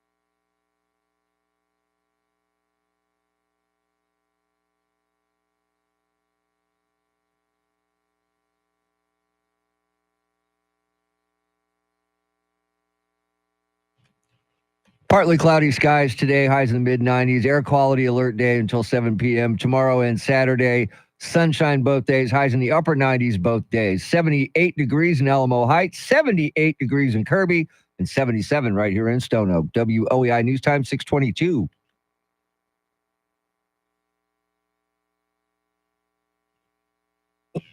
San Antonio's first news. Charity McCurdy, Mr. T. Tim Merriman. I'm Chris Duell. Charlie Parker with Those Were the Days at 6:48. EJ Pacheco and Andrew Zimmel flying the Millennium Falcon. Andrew Zimmel directing our live YouTube stream. If you want to see the video of us and join in on the live video chat, go to YouTube and search for 1200 WOAI. And Charity, we are asking the people just a few days out from Father's Day, their favorite television dad. How can they get us that information? The absolutely free iHeartRadio app. You just search 1200 WOAI, hit that red circle, 30 seconds. That's your talkback button. Let us know your favorite TV dad and why. Yeah. Very cool. I love it. I love it. You ready? Yeah. Let's go to the people. Everybody loves Raymond Dad. Hello. Yeah, that's weird. That was short and to the point. Yeah, but he says it was Ray Romano. Yeah, Frank Barone. Frank Barone. Yeah, delivered the funniest lie on television when his wife, Marie, accused him of treating her like a trophy wife. He said, "What contest in hell did I win?" I remember that episode. Wow. Wow. All right, here's another one. Let's try this again. Hey, good morning. This is Jose. I'm chucking over here in Alabama. I gave this a lot of thought, and I would say the best TV dad would be James Evans of Good Times, Mr. John Olmos. Always kept JJ, Thelma, and Michael in line. All right, y'all have a good day. Okay. Gotta love Jose trucking in Alabama Listening to the listening show. to 1200 WOAI. Jose, thank you so much, man. Yeah, all right, let's go from Alabama to McQueenie, Texas. Woo! This is Will from McQueenie, Texas. Coolest television dad, Bruce Wayne. Even though Dick Grayson was actually his ward and not his son, he still functionally was his dad. But what cooler dad than putting your life in harm's way by fighting supervillains, sharks, and Bruce Wayne is rich. It's true. All of that is very, very true. And my first kiddie crush watching Batman was I know who it is. Go for it. Batgirl. No. So you like Catwoman? Julie Newmar as the Catwoman. See, I like Batgirl No, I when like she Bat- showed don't up, get me but wrong, yeah. I like Batgirl too, but Julie Newmar as the Catwoman had She was- an edge to her. Yes, she was a did. criminal. Yes, she And was. she kind of Yes, she was. yeah. In fact, I think Batman had a thing for her. Yes, I got one more. Okay. All right, here we go. Good morning, guys. This is Edward. My favorite TV dad was Uncle Phil. May he rest in peace. Took a lot from that show and his advice. Y'all have a blessed day. There you go. Okay, help me out, Uncle Phil. Fresh Prince of Bel-Air. Oh, Okay. Yeah. All right. Very, very cool. Yeah. Keep them coming. Yes. We're playing them on the air. We're getting some very good ones. All right. Coming up, Charlie Parker with Those Were the Days at 6:48. At 6:40, House Republicans want to hold Merrick Garland in contempt of Congress. We will talk about that. Charity's got all the big stories you need to know about at the bottom of the hour. WOAI News Time, 626.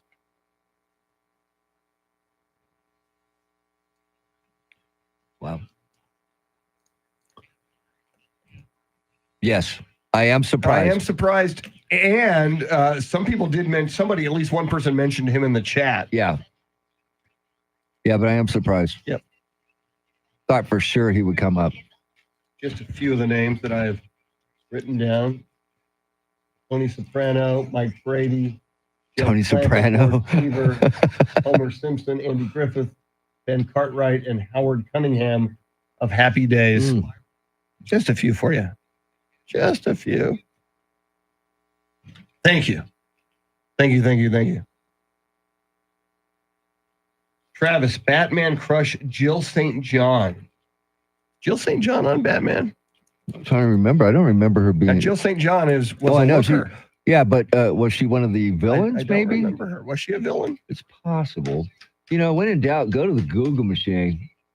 Yeah, I remember distinctly. I'm like a 6-7-year-old kid, and Catwoman, Julie Newmar, has Batman tied up on some kind of Oh, yeah. And you were I'm thinking, thinking, like, tie me is up. this, is this that bad for Batman? No, it's not. Okay. She was a villain. Who was she? Travis? Now, Travis, you know everything. We've established that. What villain was she? You would pick Jill St. John over Julie She was Newmar? Riddler's Molly. Wow. Okay. Used to work, she worked with the Riddler. Okay. Dick Gregory, right? Yeah. It was so great. The fights. Bam! Oh. Pow! Pow! Kazam! Cow! Vroom! Yeah. Yeah. And I love the shark repellent. You know, he Yes. would pull it off his belt and spray it, and the Yeah, they had sharks their would little take off. bat boat. The bat boat. And they were in the Batcopter that one time with the shark repellent. That was the 2-hour movie, the TV movie Batman. Yes. Yeah, Paul, we said at the outset of our conversation this morning, if we had done this topic 15 years ago or more, almost everybody would have said Cliff Huxtable, Amen. Bill Yeah. Cosby as the greatest TV dad ever. It was Yeah. probably one of the most popular TV Yes. dads of all time. Yes, yes, yes. That's for sure. Hemisphere Arena, baby. Grew up in that place, man. Yes, indeed. Charity McCurdy, one of the finer T-shirt gifts she has ever given. Has she heard from Jeremy? Do we know? Now, I think I wished him a happy birthday on Instagram? Facebook yesterday. I meant to. I think I've been so out of it with my sickness. Damn. Uh-oh. Hopefully you're not getting the... No. Hopefully you're not I'm getting not. the crud. I'm not, Chris. I'm not letting you get me sick, damn it. Oh, that's fine, Paul. You would have had to have been here 90 minutes ago. But no, it's a great call. It's a very intuitive call that he was huge, man. Yeah. Yeah, I think Charity said just don't eat any of his pudding pop. or one of his Cokes. Yeah. It'll definitely make you smile, though. Yeah.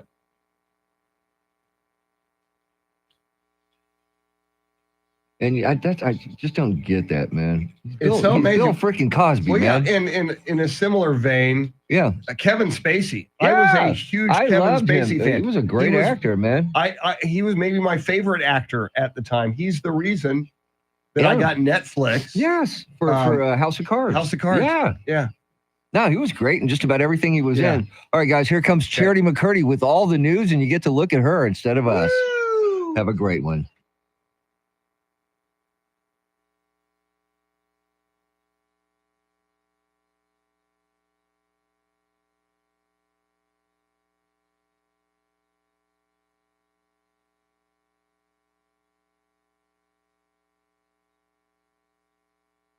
.30 is our time. San Antonio's first news. Good Thursday morning. I'm Charity McCurdy. Among our top stories, world leaders are in Italy for the G7 summit. The Mavs fell to the Celtics for the third straight time, and tar balls are washing up on Texas beaches. Details ahead. First, traffic and weather together every 10 minutes and mornings.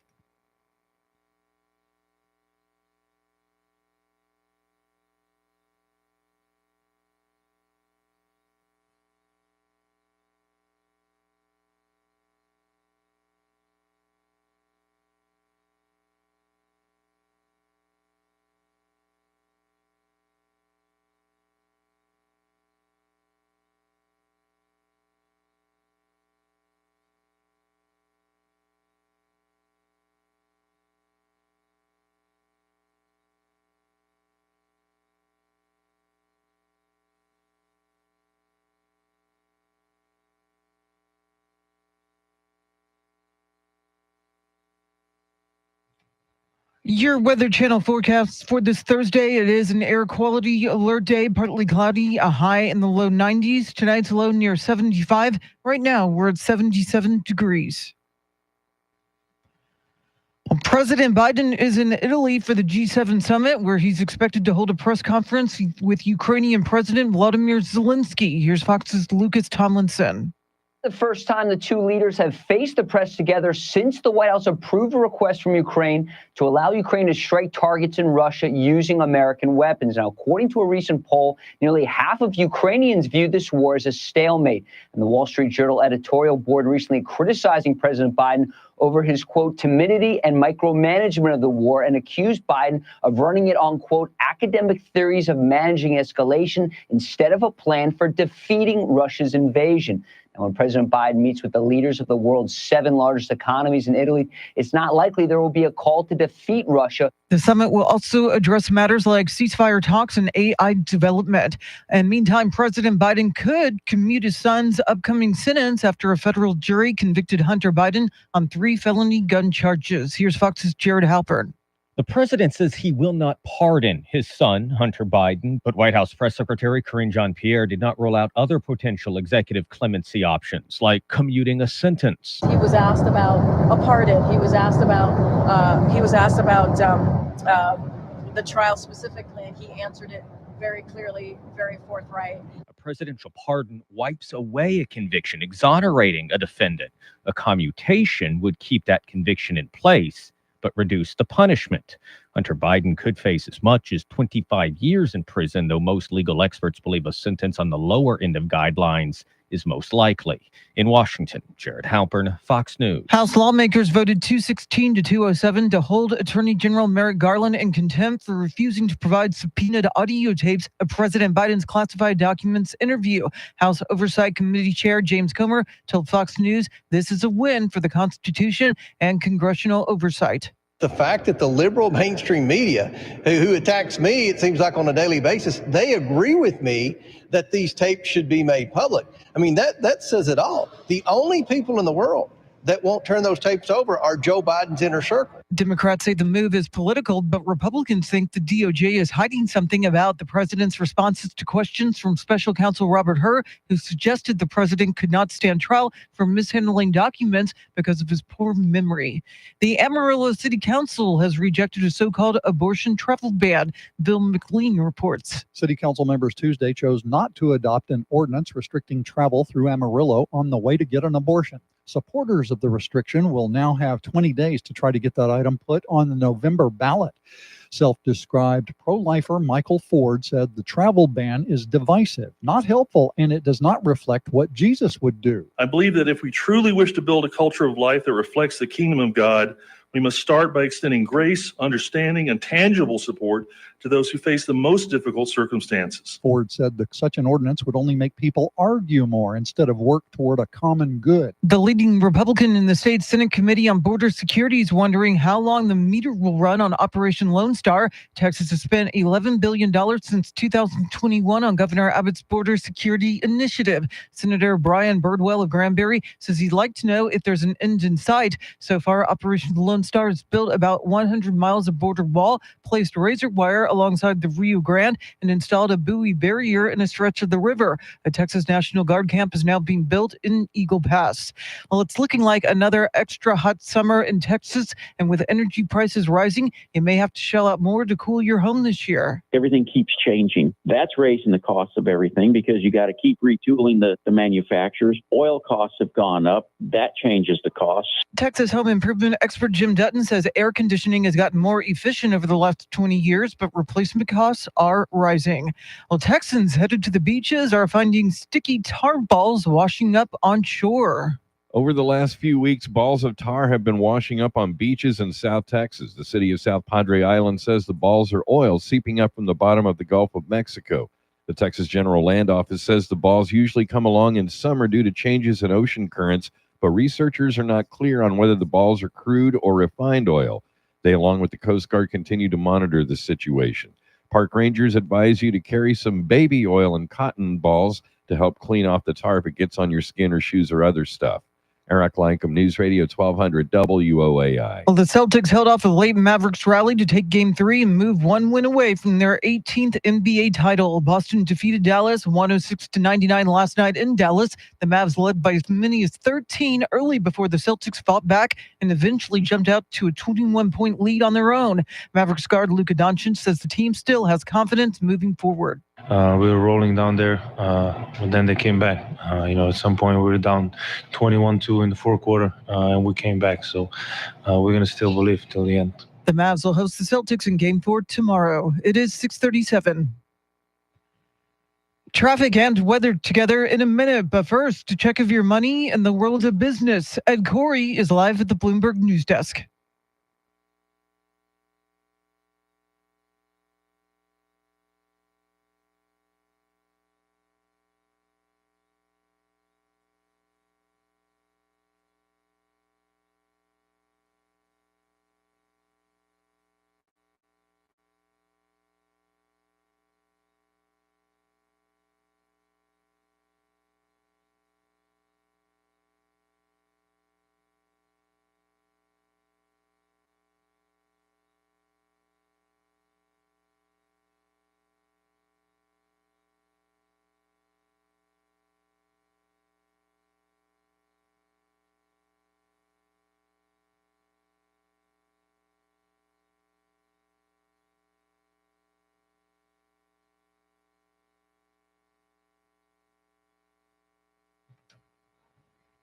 Thanks, Ed. News at the top and bottom of every hour, along with breaking news as it happens. I'm Charity McCurdy. Here's traffic and weather.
San Antonio's first news.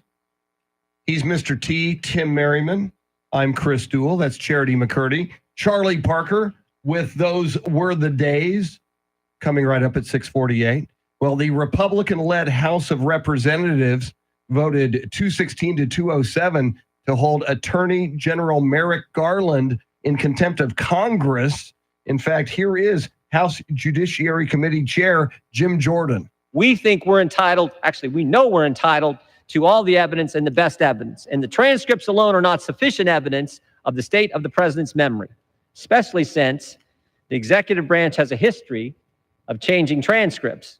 Now, one of the issues here, of course, Charity, the Justice Department wants to hear the interview of President Joe Biden when the special counsel was asking him questions. That's the special counsel, Robert Hur, who said that the president has memory problems.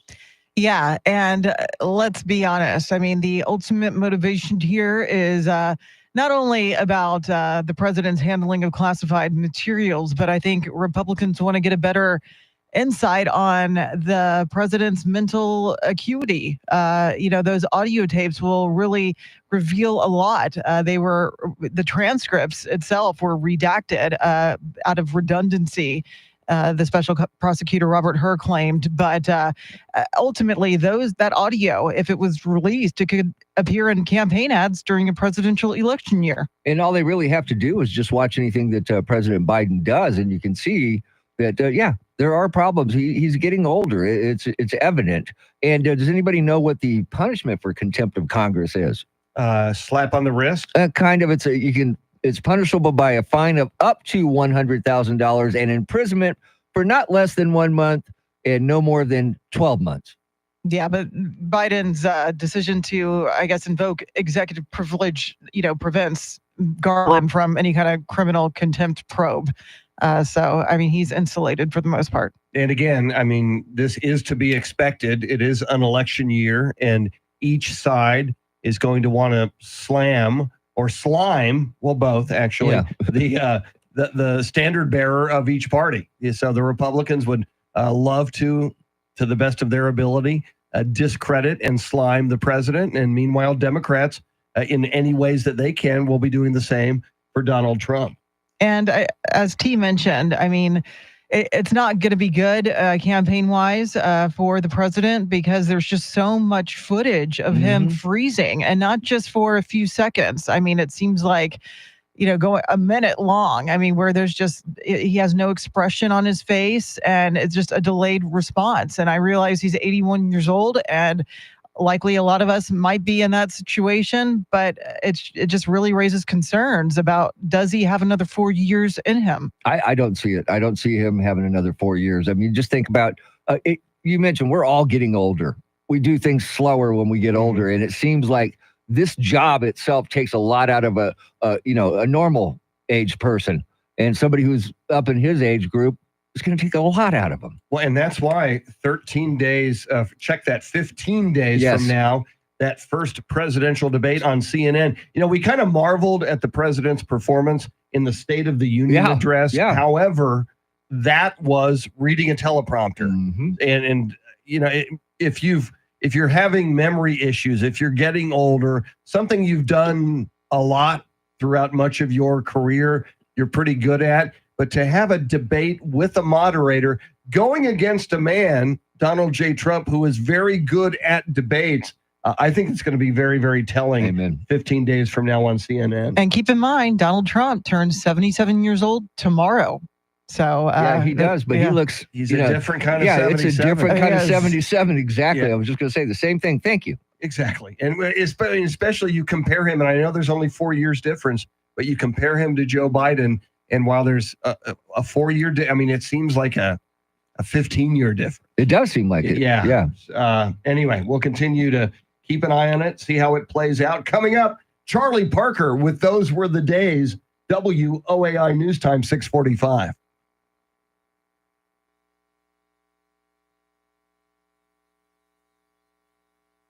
We're back. Hey, everybody. He's Chris Duell.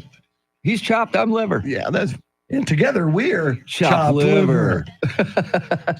Thank you. It's almost like we rehearsed that, but we didn't. That was what the kids call off the cuff, Chris. That's right, everybody. It's radio improvisation.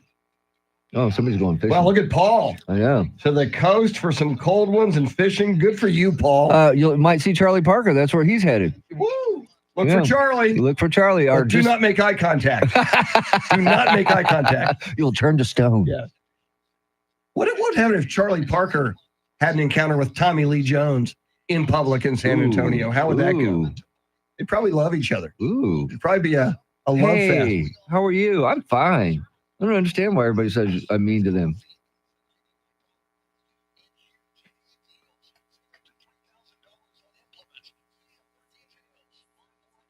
I know Charlie will be at Rockport, Paul, if you're going to be anywhere near there.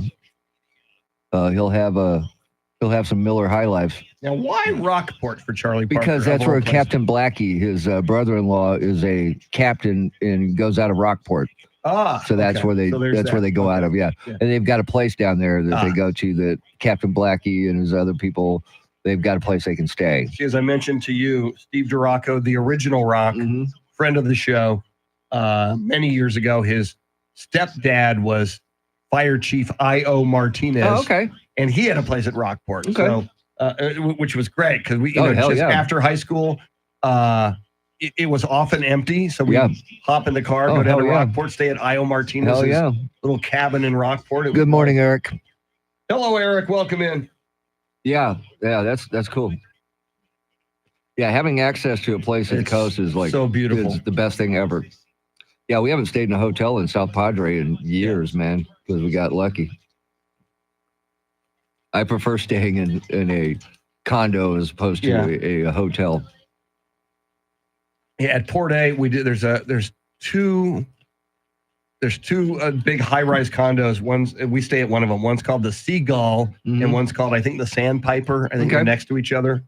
And so yeah, we found one we really like, so we keep coming back to like the same unit. Yep. Airbnb. See, when I got married, KZEP, I was working at KZEP at the time. They had access to a condo in Mustang Towers, which is over at Mustang Island. Okay. And that's where we stayed there for 5 days before we went down to South Padre for the other half of our honeymoon. But yeah, I like those high-rise things, They're man. nice. Right on the beach, looking out over the water. Yeah, you've got a deck. Yeah, and you're elevated, which is so you get this great expansive and look you at could the see beach. it was great, man. Yeah, we had a good time. We're big fans.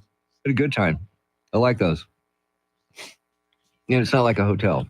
And highly recommend if you go to Port Aransas, easy to remember the name, Port A Pizza. Oh yeah, it's called Port A it's Pizza, good. and they deliver. It's good. It's at your door in like 18 minutes. Yep. Well, it's not like it's a big place. Yeah, they don't but gotta I mean, travel. it's like- They can travel from one end of the They're beach to the relatively- other. I know, but it's good. You're right, though. It's good. Delicious Yes, it's freaking good. pizza. Port A Pizza. And it's like if you're down in South Padre, the pizza joint. The pizza joint. And it's better to go there because they have a guy that plays piano, a little piano bar in the inside, and you can't stump him. I've seen people try to stump him, and he knows every song known to man. Very nice. And he's very entertaining. Hopefully they tip the hell out of him. Oh, yeah, they do. And I'm gonna tell you, it gets rowdy. I mean, not rowdy, but it gets very, very fun. I know. I saw that yesterday. He jumps right into the bus. Wow. A deer jumps through a bus windshield. And look at that guy right there's freaking out, man, because that thing is scrambling, And it man. probably never, so what, they had to lift him out? Yeah. Wow. Look at that. We're watching Fox SA. Fox SA, which used to be Fox 29. Yeah, Fox 29. The kids That's how call I remember it. Fox 29. Whatevs. We're rebranding ourselves Fox SA. Yeah, well, I get those rebranding things. Yeah. Do we have talkbacks? Oh, yeah, we got 3. 3. Beautiful. Port Isabel, you're talking about Wowie's? Or is it the other place? I forget the name of it. Port Isabel Cafe or something like that? I've been to both of them. I've heard it pronounced both ways. Yeah. He's not kidding. Wowie's, this place down there's got tacos. The tortillas are this big. When they fold them up, the tacos are that long. Wow. They feed like 4 people with one taco, and they're good. And they're really good. And they are giant. And all you can say is, wowie. Wowie.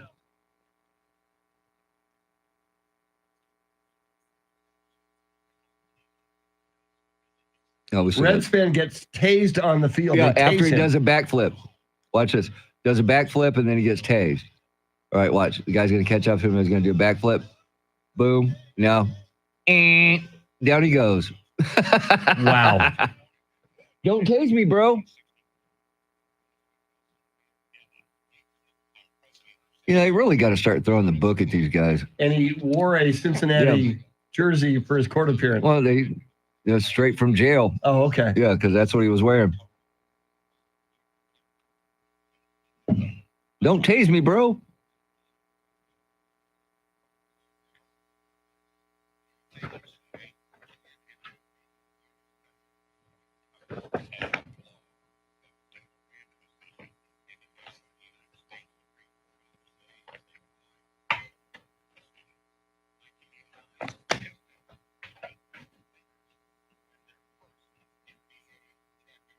What's going on there?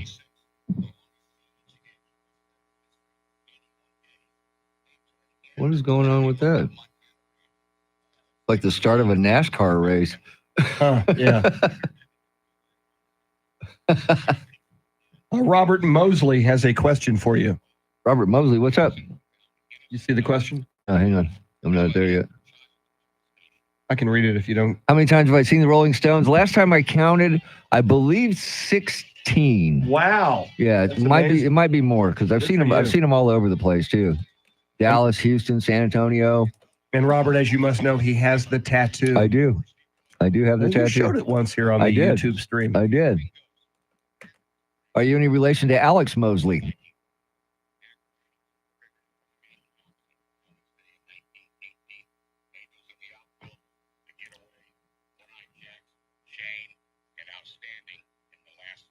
Yes, it's called Taco Bell. That's funny.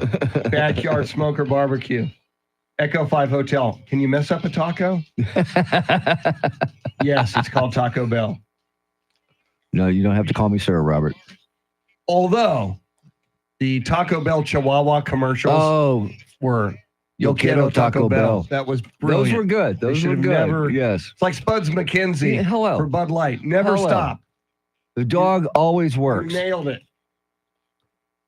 And trust me, when I was young and you leave the bar and Taco Bell's still open, you'd hit it. hmm I heard him mention St. Elmo's Fire. Yeah. There's a Hulu documentary coming Is there? out On that? on the Brat Pack. Oh, I like that. Yes. All right, here comes Charity McCurdy, everybody.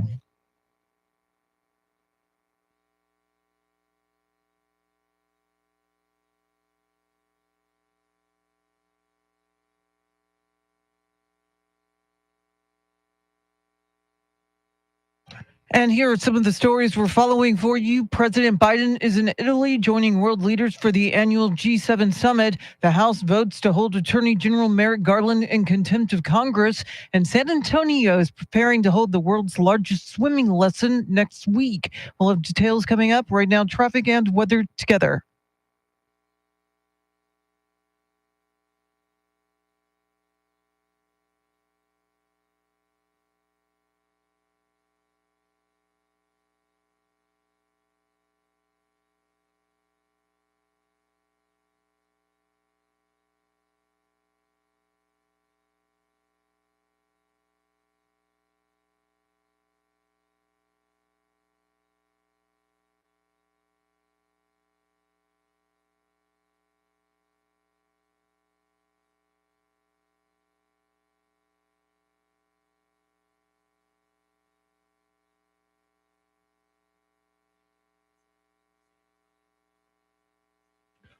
Partly cloudy skies today, highs in the mid 90s. Tomorrow, mostly sunny. Saturday, mostly sunny, highs in the upper 90s both days.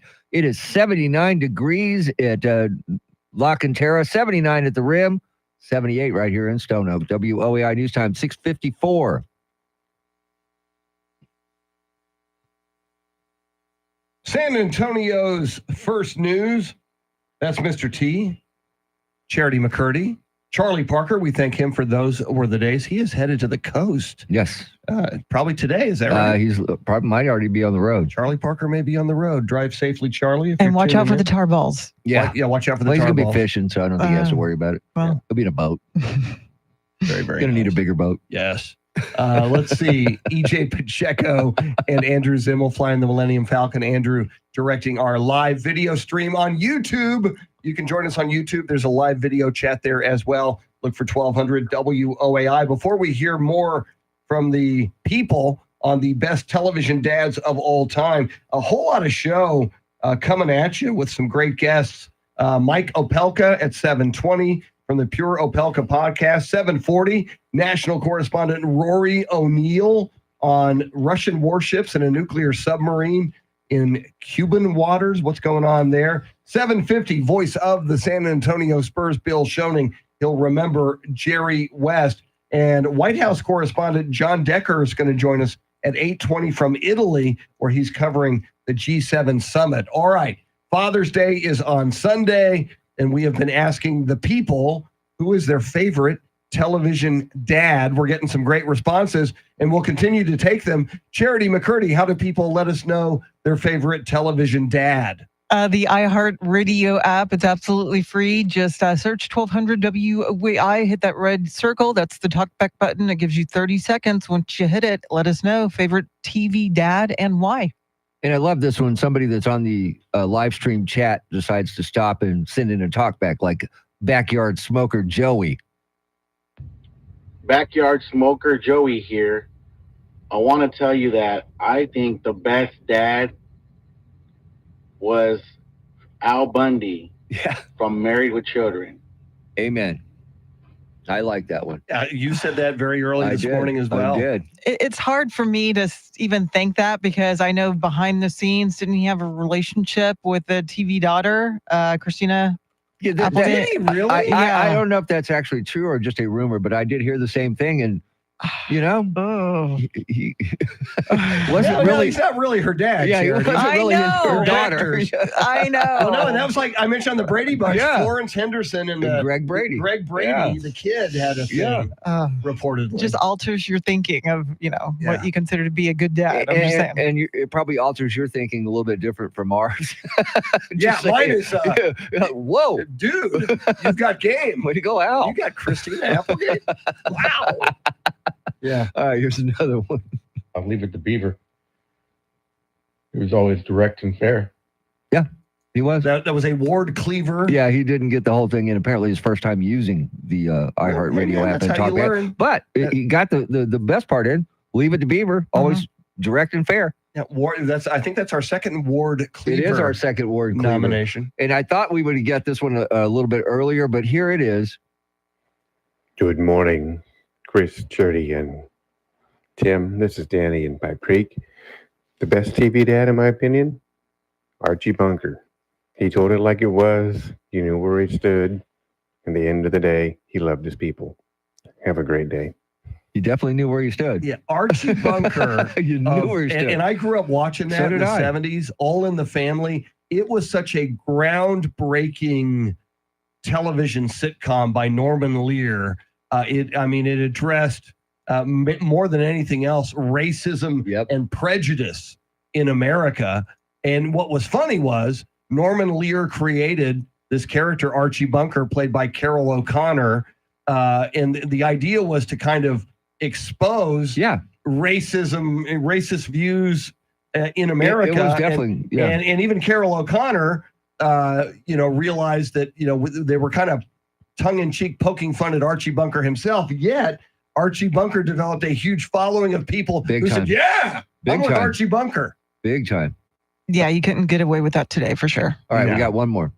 Morning. This is Trey from New Braunfels, and favorite TV dad by far, is Homer Simpson.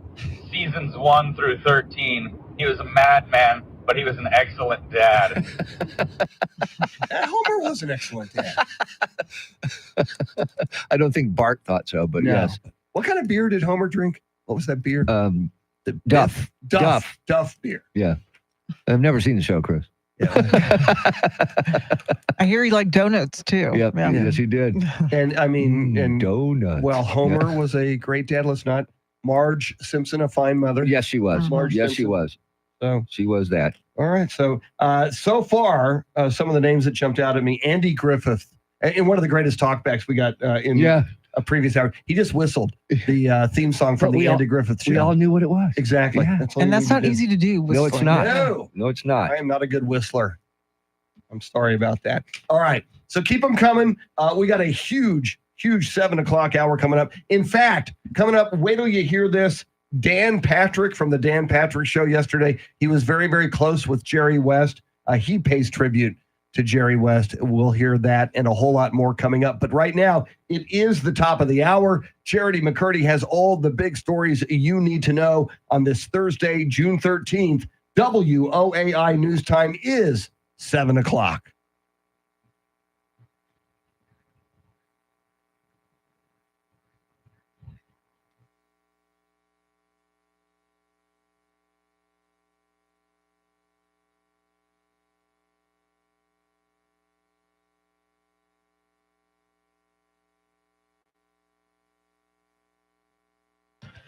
Seven o'clock is our time. San Antonio's first news. Good Thursday morning. I'm Charity McCurdy. Among our top stories, world leaders are taking part in the G7 summit, arrests the congressional baseball game, and the Mavs are in a hole in the NBA finals. Details ahead. First, traffic and weather together every 10 minutes in mornings.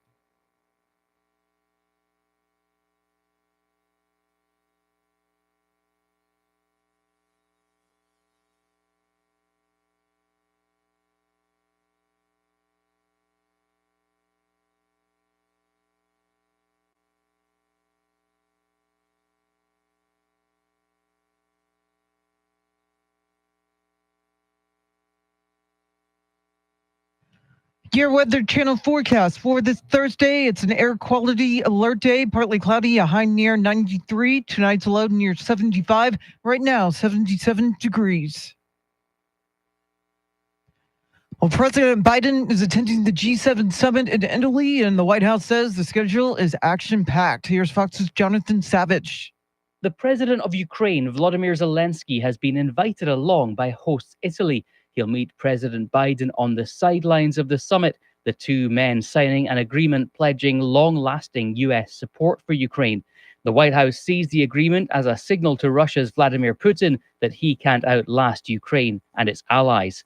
The G7 will also send a message to China, the leaders looking to unite against Beijing's political and economic ambitions, but some anxious to avoid an all-out trade war. Jonathan Savage, Fox News.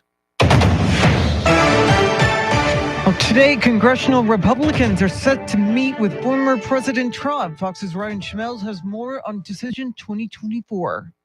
The presumptive Republican nominee will meet with House and Senate Republicans separately. House Speaker Mike Johnson says it's important for his conference to have close coordination with former President Trump. I've said many times, I believe President Trump in his second term, which I believe he'll have, can be the most consequential president of the modern era because we have to fix effectively every area of public policy. It will also be the former president's first time on Capitol Hill since the events of January 6, 2021. Speaker Johnson says it's been spoken about multiple times and that President Trump respects the transfer of power. On Capitol Hill, Ryan Schmelz, Fox News. 8 climate protesters were arrested last night after they stormed the field at the congressional baseball game. A group named Climate Defiance took credit for the incident. The protesters were wearing shirts that read "End Fossil Fuels." They're being charged with interference with a member of the U.S. Capitol Police, a federal charge. And by the way, Republicans won over the Democrats. Well, the House is okayed holding the Attorney General in contempt. Here's Fox's Kristen Goodwin. The House voting to hold Attorney General Merrick Garland in contempt of Congress, referring him to his own Department of Justice for prosecution. I think this will help us in court. This will go to court. House Oversight Chair James Comer on Fox Business. This is another win for the Constitution. This is another win for congressional oversight. The DOJ handing over transcripts of special counsel Robert Hur's interview with President Biden as part of the investigation into the president's handling of classified documents. The Republicans subpoenaed the audio. Garland defending his decision not to turn it over, calling the vote deeply disappointing, saying the House has turned a serious congressional authority into a partisan weapon. Kristen Goodwin, Fox News. The Texas Senate Border Security Committee heard testimony about the successes of Operation Lone Star in protecting the Texas border. There's no question that there's no governor, there's no state legislature that has invested so much money in protecting its citizens than Texas. And Texas Department of Public Safety Director Steve McCross says Operation Lone Star has been a success, and the numbers of illegal immigrants coming across the border has gone down thanks to the state's efforts. Texas has spent $11 billion since 2021 on Governor Abbott's border security initiative. Well, Bexar County's new criminal justice case management system continues to be plagued with problems for the courts. Bexar County Judge Peter Sakai says nonstop efforts are underway now to clear up the issues with the new Odyssey case management system, which was rolled out at the end of May. Since then, the system has outputted incorrect verdicts, records that were supposed to be expunged, and delayed releases from county jail. Tyler Technologies, the creators of the software, have had similar problems with the system in Lubbock and Dallas counties, as well as in Tennessee and North Carolina. Sakai says he'll demand a partial refund if the company doesn't meet its contractual duties. Eric Lycom, News Radio 1200 WOAI. As the temperatures continue to climb, the city of San Antonio has rolled out an online heat-related illness dashboard to help residents track heat risks. The dashboard monitors heat-related illnesses in Bexar County. This way, it can allow the community members, employers to see that these heat-related illnesses are occurring in our community. Rita Espinoza with San Antonio Metro Health says the dashboard is updated every Wednesday. It shows info on the number of patients suffering from dehydration, heat exhaustion, and heat stroke, and their ages. Well, Game 3 of the NBA Finals was played last night in Dallas, and the Celtics scored their third straight win. The Celtics are one win away from an 18th NBA title. Boston defeated the Mavericks 106-99 in Game 3 of the NBA Finals to take a commanding 3-0 lead in the series. But it wasn't easy. Up 21 early in the fourth quarter, Boston allowed the Mavericks to get within 3 before Luka Doncic fouled out with 4:12 remaining in the game, and Dallas was unable to complete the comeback. Jason Tatum and Jaylen Brown combined for 61 points on the night, while Kyrie Irving had his best game of the series for Dallas, scoring 35 points on 13 of 28 shooting from the floor. Game 4 is Friday night at 8:30 Eastern. Joe Morgan, Fox News. It is 7:07. News at the top and bottom of every hour, along with breaking news as it happens. I'm Charity McCurdy. Traffic and weather coming up.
Okay.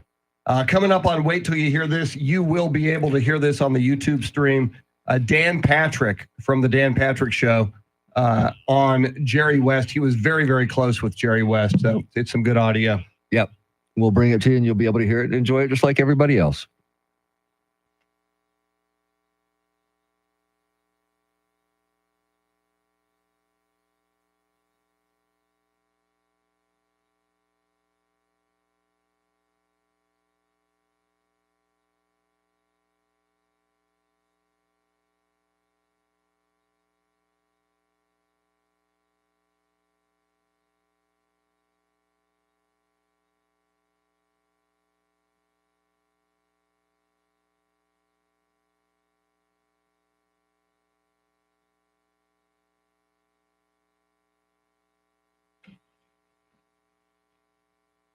San Antonio's first news, Charity McCurdy, Mr. T, Tim Merriman. I'm Chris Duell. It's a big 7 o'clock hour. Coming up at 7:20, Mike Opelka from the Pure Opelka podcast, his unique take on the morning's big stories. At 7:40, national correspondent Rory O'Neill. Why are there Russian warships and Russian nuclear submarines in Cuban waters just off the coast of Florida and the Gulf of Mexico? We'll dive into that with Rory. 7:50, voice of the San Antonio Spurs, Bill Schoening, as he remembers the late, great Jerry West. Speaking of Jerry West, coming up in a few moments on a segment we call Wait Till You Hear This, sportscaster Dan Patrick, who you can hear on Ticket 760 on his show yesterday, his thoughts on Jerry West. He and Jerry West were very close.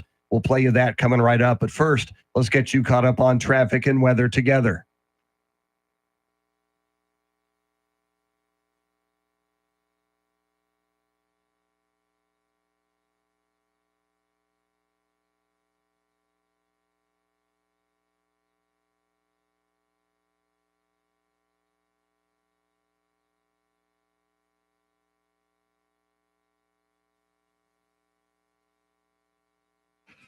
Partly cloudy skies today, highs in the mid-90s. There's an air quality alert till 7 p.m. Tomorrow and Saturday, sunshine both days, hot both days in the upper 90s. It is 78 degrees in Alamo Heights, 78 degrees in Kirby, and 77 now here in Stone Oak. WOAI News Time, 7:11. San Antonio's first news every weekday morning at this time. We span the globe to bring you the constant variety of audio. And Mr. T, you and I, now and then, if not more, we listen to the Dan Patrick Show on the sports arm of WOAI. That would be Ticket 760. Yes, and over the years, he's become very close with Jerry West. In fact, Jerry West was the same age of his father, Yes. Dan Patrick's father, Yes. who passed away a number of years ago. And Jerry West was one of the heroes of his father. Yes. So there's been kind of a special relationship over the years between Dan Patrick and Jerry West. Yeah, and so in today's edition of Those Were the Days, wait till you hear this. It is Dan Patrick right after he heard the news of the passing of the great Jerry West. Here it is. Jerry West has passed away at the age of 86. He was the logo and certainly a friend of the show. We tried to have him on. He'd be mad at me if I was emotional. He'd be like, what are you crying about? We tried to have him on recently, and he wasn't feeling well. I think he had a cold or the flu, and his wife said, try again. I think the last time we had him on was a little less than a year ago. And, he's a friend of the show and integral part of the show. Came on many, many, many times, joined us in studio a couple of times when we were in Los Angeles, but this is tough. Yeah, Paulie, help me out. I just got to tell you, man, we found out about 3 or 4 minutes before you did. Sometimes we get information before you, and none of us in this room wanted to walk over and tell you this. We were waiting for the break. And, I know how important this guy was to you. I mean, we talk about Walter Payton for me, or everyone has an athlete that, and I think work on the show a long time. I'm sure he was your hero, your dad's. And then, and we saw a couple times, maybe about 10 years ago, he started coming on the show and he was sitting there with you and talking basketball. And I could tell that you were like kind of giddy. Like, I can't believe. Well, I saw my dad. Yeah. And I think they were similar age. Jerry walked out one day and he goes, "Thank you, my friend." And I could see you're like, whoa. Yeah. That's not something that's supposed to happen. And then on our 10th anniversary, Fritzy and I and Seaton and all the guys had an idea to surprise you for the 10th anniversary of the show. And we're like, let's ask Jerry West to come in at 7 a.m. West Coast time. And he looked immaculate.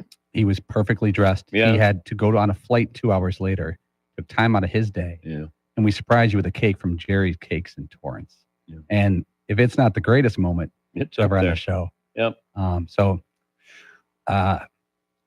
I wish we didn't have to tell you this, bud. Sportscaster Dan Patrick on the Dan Patrick Show yesterday. And Charity, you and I and Mr. T can certainly relate to this as broadcasters. Sometimes something happens on the air that's extremely emotional, and yet you're a professional broadcaster, so you're trying to keep it together. For me, that would be 9/11. I was on the air with Charlie Parker and Mr. T on 9/11. So it's just, when something happens, I remember there was a Spurs game moments after Kobe Bryant was killed, and we had to go to air with Bill Schoening and talk about that having just happened. It's so tough when there's something personally emotional to you that you then have to be a pro and keep it together on the radio. Yeah, and especially if it's someone you know personally. In Dan Patrick's case, he said that, Jerry West was his hero. And, they had a falling out, I believe, at one time over a guest that Patrick had on the air accusing the Memphis Grizzlies, who at the time was led by West, of tanking. And apparently Jerry West called Dan Patrick and said, what the hell? He cursed him out. And Dan Patrick was completely shaken. And it was like, wait, Jerry, I didn't say that. The other guy did. And Jerry West is like, oh, okay, I'm sorry. And then just hung up. I remember that. I do remember that. Yeah, because it did take Dan aback. He was taken aback by Jerry West calling in, first of all, and then challenging him on that. Yeah, it was. You could hear him backpedaling. It was great. And speaking of Jerry West, we'll talk to the voice of the San Antonio Spurs, Bill Schoening, who crossed the path of Jerry West many times. Bill will be with us at 7:50. Coming up at 7:20, Mike Opelka from the Pure Opelka podcast, WOAI News Time 7:16.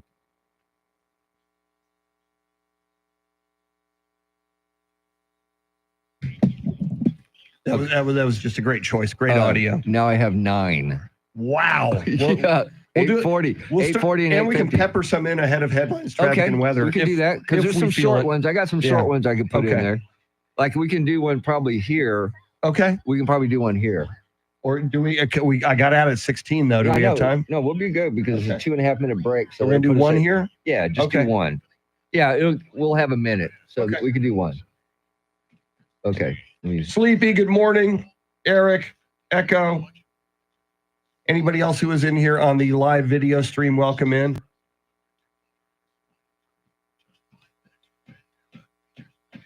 We could do the one this guy's doing a Hank Hill impression. That's always. Yeah. 32 right now on the live video stream. I know. And very nice. Dude, we're blowing up on the talkbacks. Woo-woo. Since we're the only show on this whole radio conglomerate that uses it. Yeah. It is a Throwback Thursday, hence my Hemisphere Arena t-shirt. Mr. T, the significance of your t-shirt. A tour of America 1978 Rolling Stones. Woo. That's a throwback of all throwbacks. Yes. 1978, the year I graduated high school. Get off my lawn. I was in 10th grade. No, 9th grade. No, it was summertime, so I'd be going in 10th grade. Thank you, EN. EN, it's cool to hear what they're saying during the commercials. Yeah. Yeah, fortunately, we have to clean up our language now because usually it's not like this. We're being polite. Yeah, we try to minimize the F-bombs during the commercial. I mean, come on. break. Who doesn't like to hear a fire truck every now and then? Exactly. Come on. We'll do Marco. Okay, Marco. Okay. Polo. From Marco's Pool Service? Yes, it is. Your pool guy. Okay. He's now called our pool guy, Marco. M1A1, thanks so much. Now, is there a story behind the M1 and the A1? I know Tank. A1's a steak sauce. I'm assuming it's the M1A1 Abraham Tank. tank. Gotcha. But why does he use that? That's what I want to know. It's probably a tank. I would imagine he served on a tank. Or That's maybe my it's guess. just a big guy. Yeah. And that's what they called him, tank, and he just shortened it down to A1, M1, A1, A1, That could M1. be. You never know.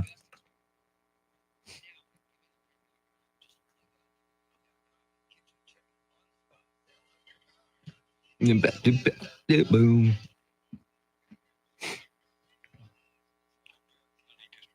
Do we have a Pelka?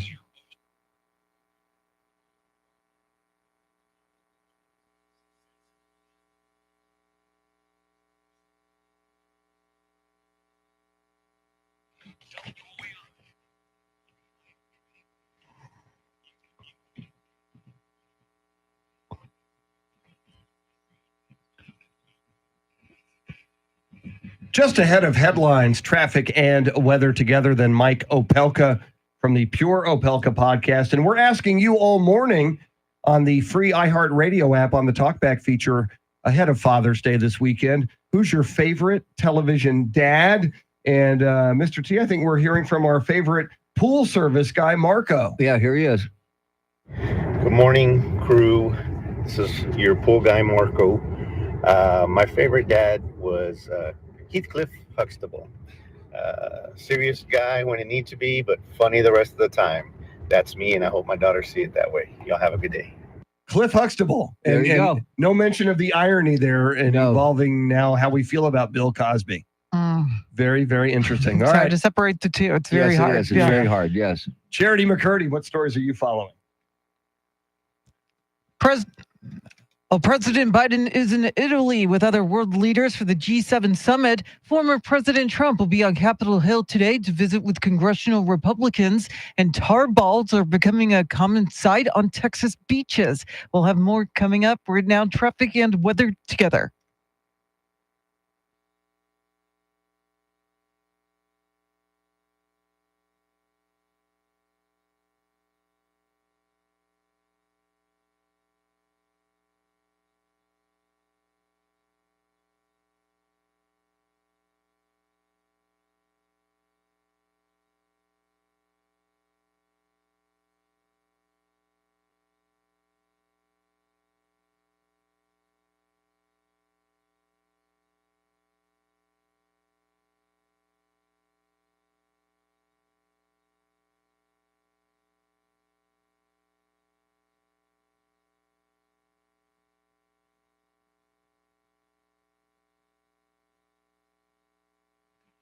Air quality alert day till 7 o'clock this evening. Partly cloudy today. Highs in the mid 90s. Tomorrow and Saturday, sunny both days. Highs in the upper 90s both days. It is 78 in Chavano Park, 78 at City Base, and 77 here in Stone Oak. WOEI News Time, 7:21.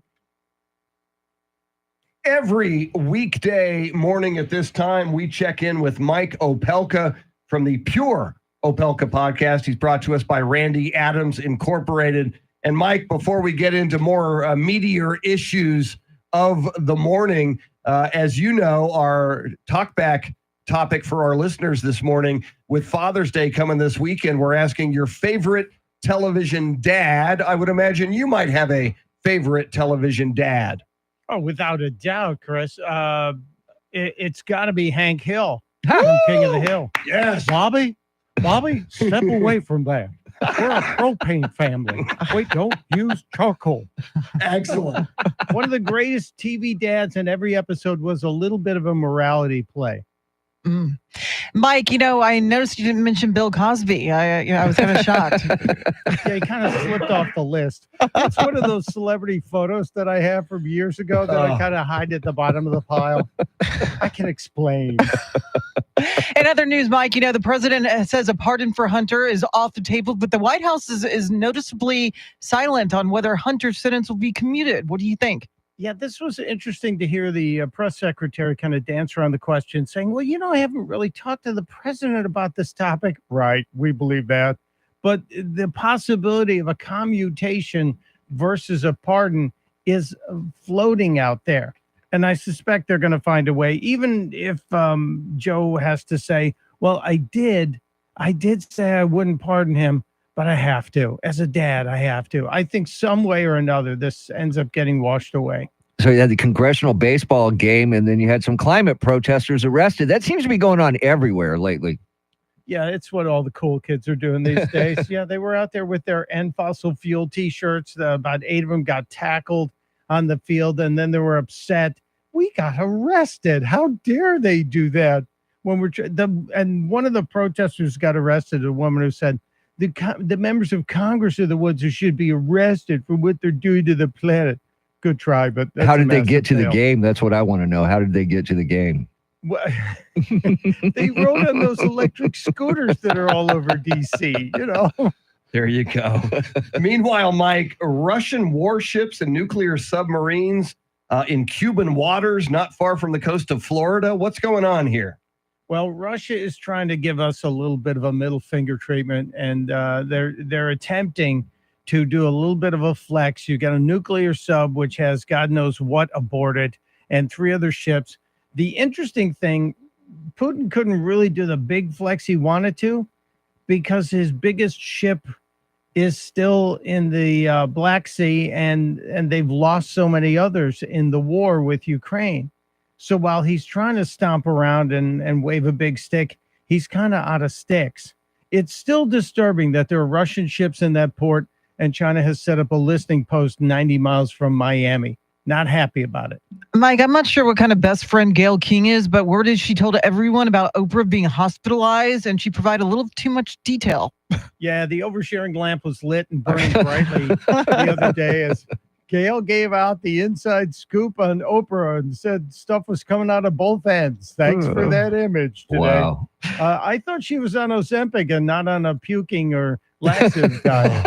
I didn't realize that was the deal. Enjoy your breakfast. So Alamo Drafthouse got bought by Sony Pictures. I hope that doesn't change anything. I hope it doesn't either, because it's just one of those things that's particularly Texas, and it works. Yeah. So don't fix it. I suspect that what they might be doing is trying to decide how they can expand it around the country, which would be a good thing. Yeah. For people who enjoy the experience, and also maybe for Sony and some of their higher end pictures that end up being like boutique projects. You can get more Mike Opelka from his Pure Opelka podcast. Get it wherever you get your podcast. We recommend the free iHeartRadio app. Another episode will drop this morning, so you don't want to miss it. Mike brought to us by Randy Adams Incorporated. 740 national correspondent Rory O'Neill will talk to us about those Russian warships and nuclear submarines in Cuban waters. 750, voice of the Spurs, Bill Schoening, remembering Jerry West. WOAI News Time, 726.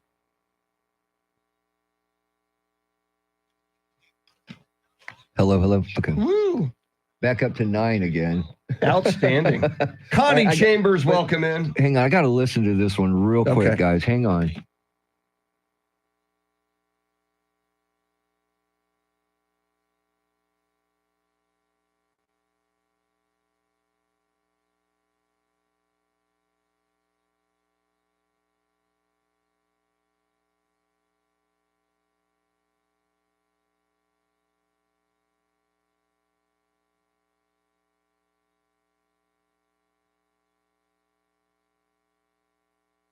All right, we're back with the people, Chris. Spurs will host a free Yes. draft watch party June 26th. You know, we should mention that we had a headlines one time, Okay. at least. Okay. Although we got so many talkbacks, I it's know, hard not to. I know. Oh, now we got another one. We got 10. They just keep coming, Wow. man. It's a big topic, man. Funny how you just shifted into it right before we did the video. I know. Yeah, sometimes it's better to be Oh, yeah. lucky than good, Chris. Yep.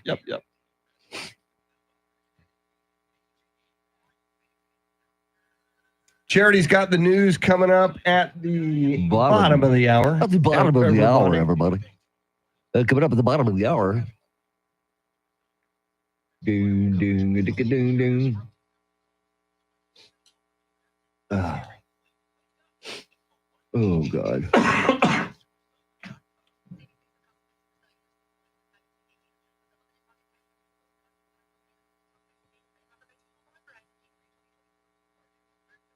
A lot of guests coming. So Rory O'Neill, 740 on Cuba. Bill Schoening, 750 on Jerry West. 8 o'clock. National correspondent Aaron Real on Father's Day, best states for working dads. Working is like, are there non-working? There's not a lot of non-working dads these days. Yeah, we call those bums, Chris. Yeah. God, my cough's getting worse. I know. That'll I'm be going to the Texas Med Clinic after the show. Well, see if they can get you like a throat transplant or something. Yeah, well, that'd be nice. Yeah. That'd be nice. I guess we'll go one and done with Aaron. Yes. 'Cause I can't think of with more Decker than there. I Yeah. can't think of. John Decker at 8:20. Live from Italy. It's a G7. Yes. Good morning, Connie Chambers. How are you? Great. Super. Wonderful.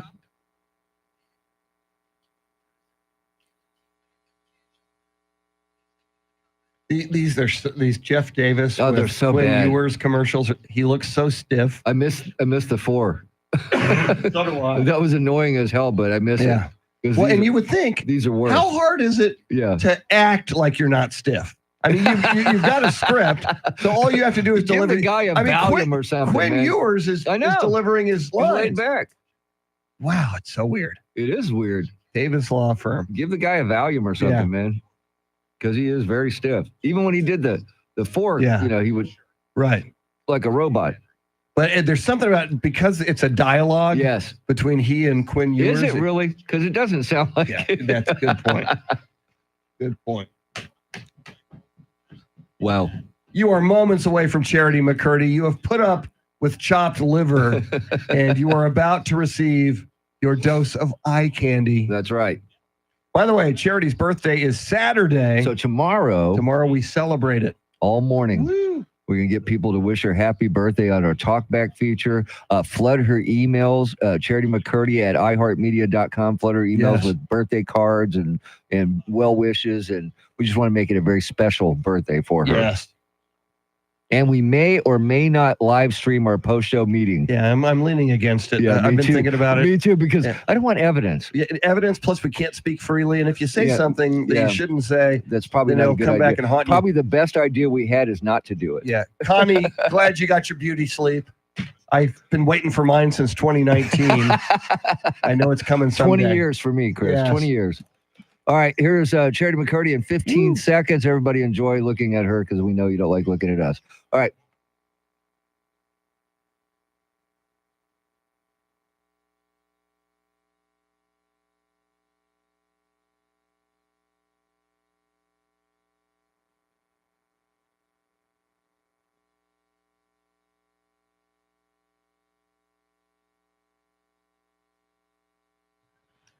$7:31 is our time. San Antonio's first news. Good Thursday morning. I'm Charity McCurdy. Among our top stories, world leaders are in Italy for the annual G7 summit. The Mavs fell to the Celtics for the third straight time. And just in time for summer, tar balls are on Texas beaches. Details ahead. First, traffic and weather together every 10 minutes in mornings.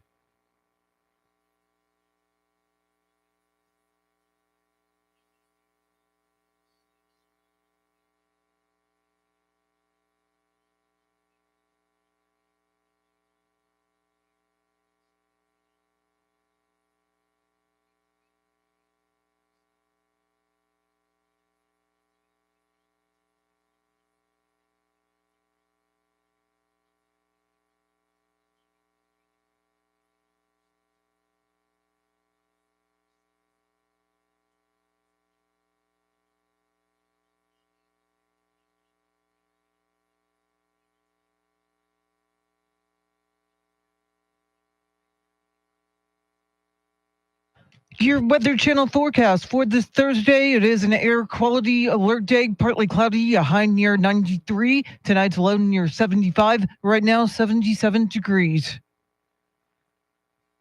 Well, President Biden is in Italy for the G7 summit, where he's expected to hold a press conference with Ukrainian President Zelensky. National Security Advisor Jake Sullivan says the two presidents will introduce a security agreement. The president will be signing a bilateral security agreement with President Zelensky of Ukraine. I think this is a big deal. The National Security Advisor calls the agreement a milestone partnership. President Biden, meantime, could commute his son's upcoming sentence after a federal jury convicted Hunter Biden on 3 felony gun charges. Here's Fox's Jared Halpern.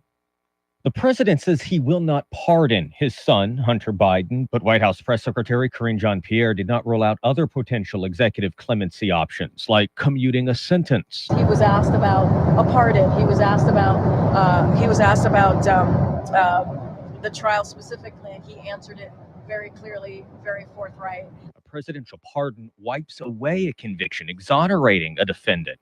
A commutation would keep that conviction in place, but reduce the punishment.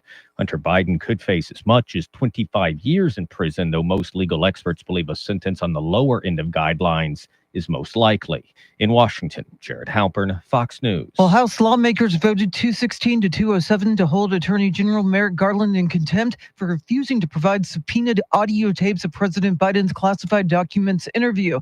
House Oversight Committee Chair James Comer told Fox News this is a win for the Constitution and congressional oversight. The fact that the liberal mainstream media, who attacks me, it seems like on a daily basis, they agree with me that these tapes should be made public. I mean, that says it all. The only people in the world that won't turn those tapes over are Joe Biden's inner circle. Democrats say the move is political, but Republicans think the DOJ is hiding something about the president's responses to questions from the special counsel, who suggested that the president couldn't stand trial for mishandling documents because of his poor memory. Well, UT Austin says it wants its staff working back on campus starting in August. The UT's president says most of the staff will be expected to work in person full-time as students return to the campus for the fall semester, saying the change is necessary in a post-COVID era to support an environment that fosters collaboration, innovation, availability, and reliability. Administration officials will meet in early July to complete the details. All in-person work plans will be finalized and implemented by August 19th. Carrie Lockie, News Radio 1200 WOAI. Well, it's looking like another hot summer in Texas, and with energy prices rising, you may have to shell out more to cool your home this year. Everything keeps changing. That's raising the cost of everything because you got to keep retooling the manufacturers. Oil costs have gone up. That changes the cost. Texas home improvement expert Jim Dutton says air conditioning has gotten more efficient over the last 20 years, but replacement costs are rising.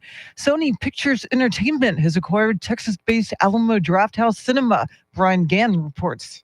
The company will be managed under a newly established division called Sony Pictures Experiences.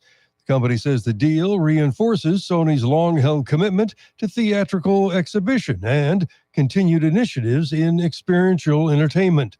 Alamo Drafthouse will continue to operate all 35 of its cinemas across 25 metro areas under the Alamo Drafthouse brand. The company's headquarters will remain in Austin.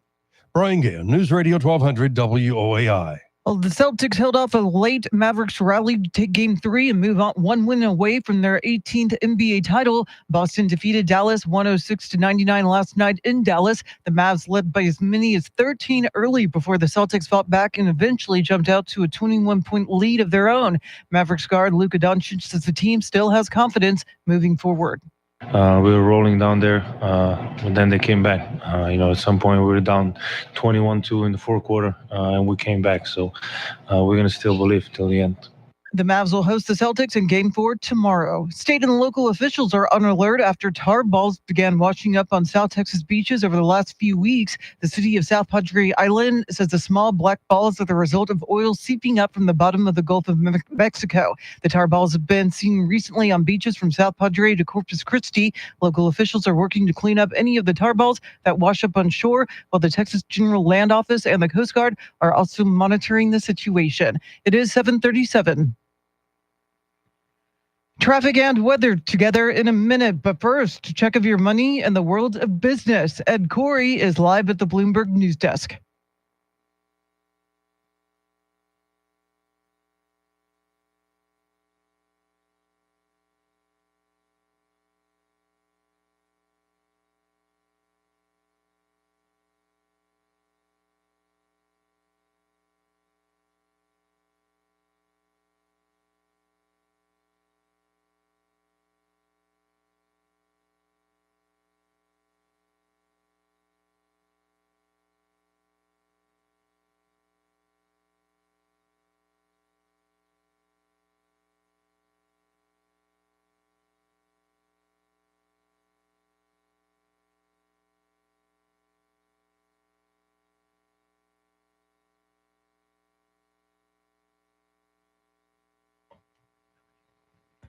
All right, thanks, Ed. News at the top and bottom of every hour, along with breaking news as it happens. I'm Charity McCurdy. Here's traffic and weather.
San Antonio's first news. Charity McCurdy, Mr. T, Tim Merriman. I'm Chris Duell. Andrew Zimmel and EJ Pacheco flying the Millennium Falcon. In fact, Andrew also directing the online video stream on YouTube as we are streaming live video on YouTube. We are standing by for national correspondent Rory O'Neill, who is tracking that story about Russian warships and a nuclear submarine in Cuban waters. Let's talk about that with Rory. Rory, what is going on? I'm having a 1962 Cuban Missile Crisis flashback. Well, I think it's a bit of the bear showing its teeth, as it were. Just as these ships arrive, wouldn't you know it, the G7 leaders are having a meeting in Italy and announcing more sanctions against Russia, that they're going to go after the Russian money in secondary banks, but they're also going to use $300 billion in seized Russian assets to support a $50 billion loan program for Ukraine. So part of this is a show of strength by Russia at a time when its finances are taking a big hit. So how sure can we be that no nuclear arms are on board these vessels? Are we just taking their word for it? Well, you know, what was the old Reagan line? Trust but verify. Look, we're going to have an awful lot of assets trained on exactly what's going on there, because these naval vessels are expected to be in and around the port of Havana for a few weeks, probably until late summer at least. And then the ships are expected to sail off to Venezuela after that, another Russian partner.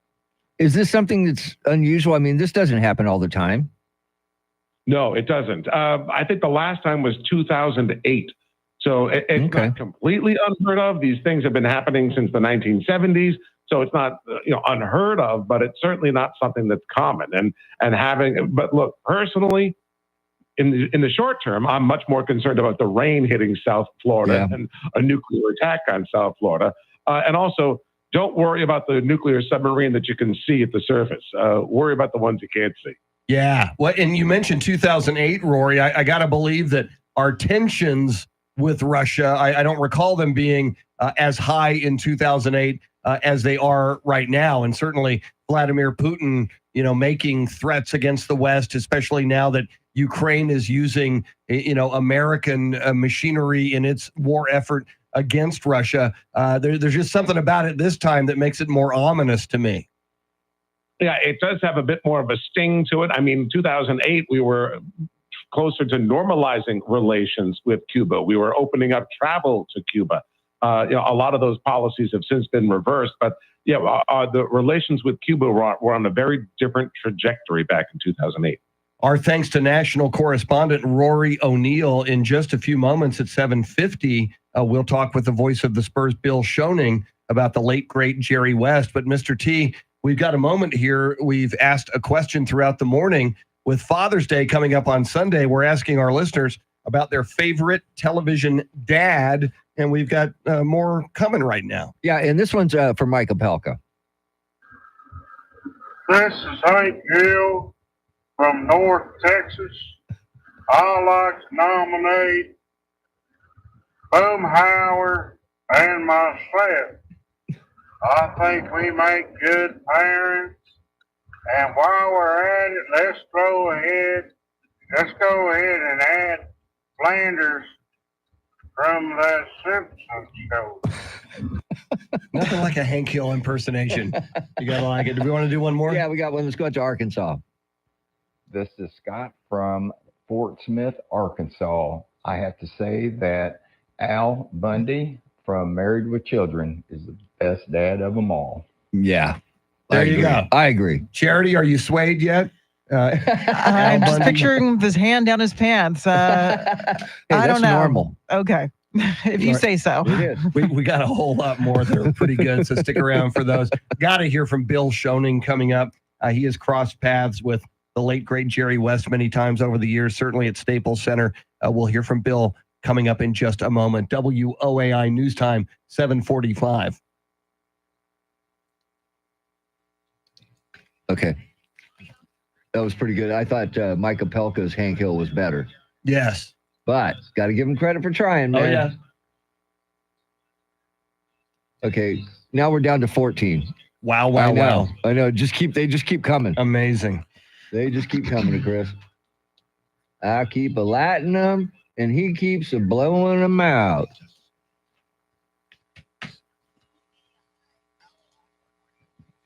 Ben, Echo 5 Hotel, Connie, Sleepy, Eric, Tim in the Philippines.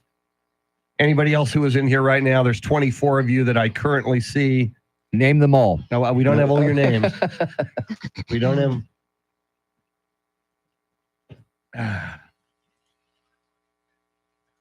Sometimes you got to go back and catch up on the conversation. Yeah. So, you're in trouble when your Dayquil is running out. This is how much Dayquil I have left. I have about you can see more from that angle. That much. I've been sick for about a week. Yeah, it's been a while. It was really, really bad Sunday and Monday, and I'm functional, but I got this weird thing in my lungs, which is not fun. I cough now and then. So after the show, I'm going to the Texas Med Clinic. Doc in the box, as we like to Doc in call the it. box. Please give me an antibiotic. Give me anything. Give me something that makes you feel better. I can't open that. Here's my Childproof? final. Childproof? Yeah. Okay. I sometimes can't open it. Yeah. My final shot of Dayquil. Oh, so you actually use the cup. Okay. I just take it out of the bottle. Yeah, I try to be civilized. At least I know how much I'm getting. Cheers. Yeah, see, I agree with Echo 5 Hotel. Have you tried a hot toddy? No, but after the show, I'll try anything. So maybe that's my whiskey next. with a little lemon in it. See, that's not going to do anything for that told me- congestion, though. In fact, I remember her name. Friend of the show, Lucinda Sullivan. Okay. It was something you go to Starbucks and you order it and you tell, and they know how to do it. It's like a hot toddy, but it's got all these ingredients. And it supposedly helps you with your ale. And What's ailing you? it was good. And it worked? Yes. Damn it. I'm going to have to message Lucinda Sullivan on that. Chewable Quaaludes for kids. Chewable Quaaludes. I do have Quaalude stories. I've told you that story when I was when I was an usher at the Central Park Fox Theater. Imagine this. I was always a hyper employee. So the manager, he said, "All right, Chris, every time you come in, you come to my office." Yeah, True story. I'm going to give you one of these. I'm going to give you one of the. It was a Quaalude.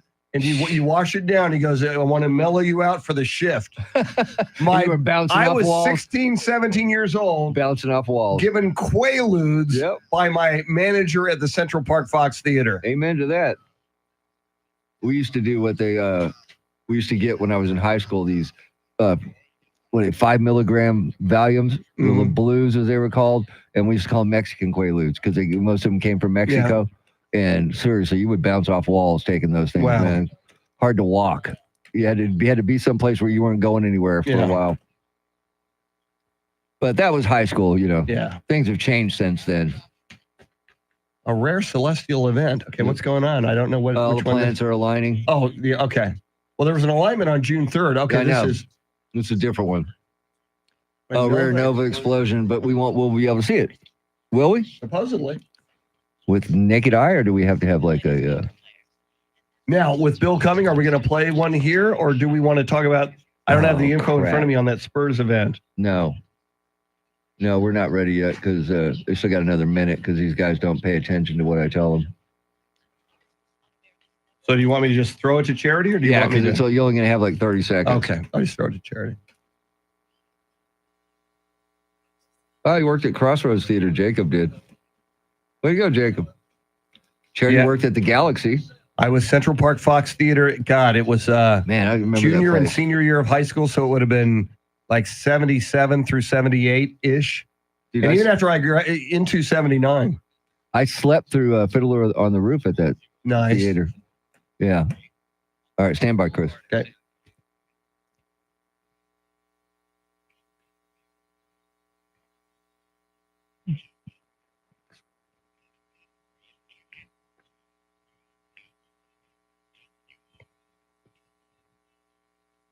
San Antonio's first news just ahead of headlines, traffic, and weather together. And then we will speak with the voice of the San Antonio Spurs, Bill Schoening, his thoughts on the passing of the late, great Jerry West. But first, Charity McCurdy, what stories are you following? The House has approved a resolution holding Attorney General Merrick Garland in contempt of Congress. An abortion travel ban has been struck down in Amarillo, and the Federal Reserve is leaving interest rates unchanged. We'll have more coming up. Right now, traffic and weather together.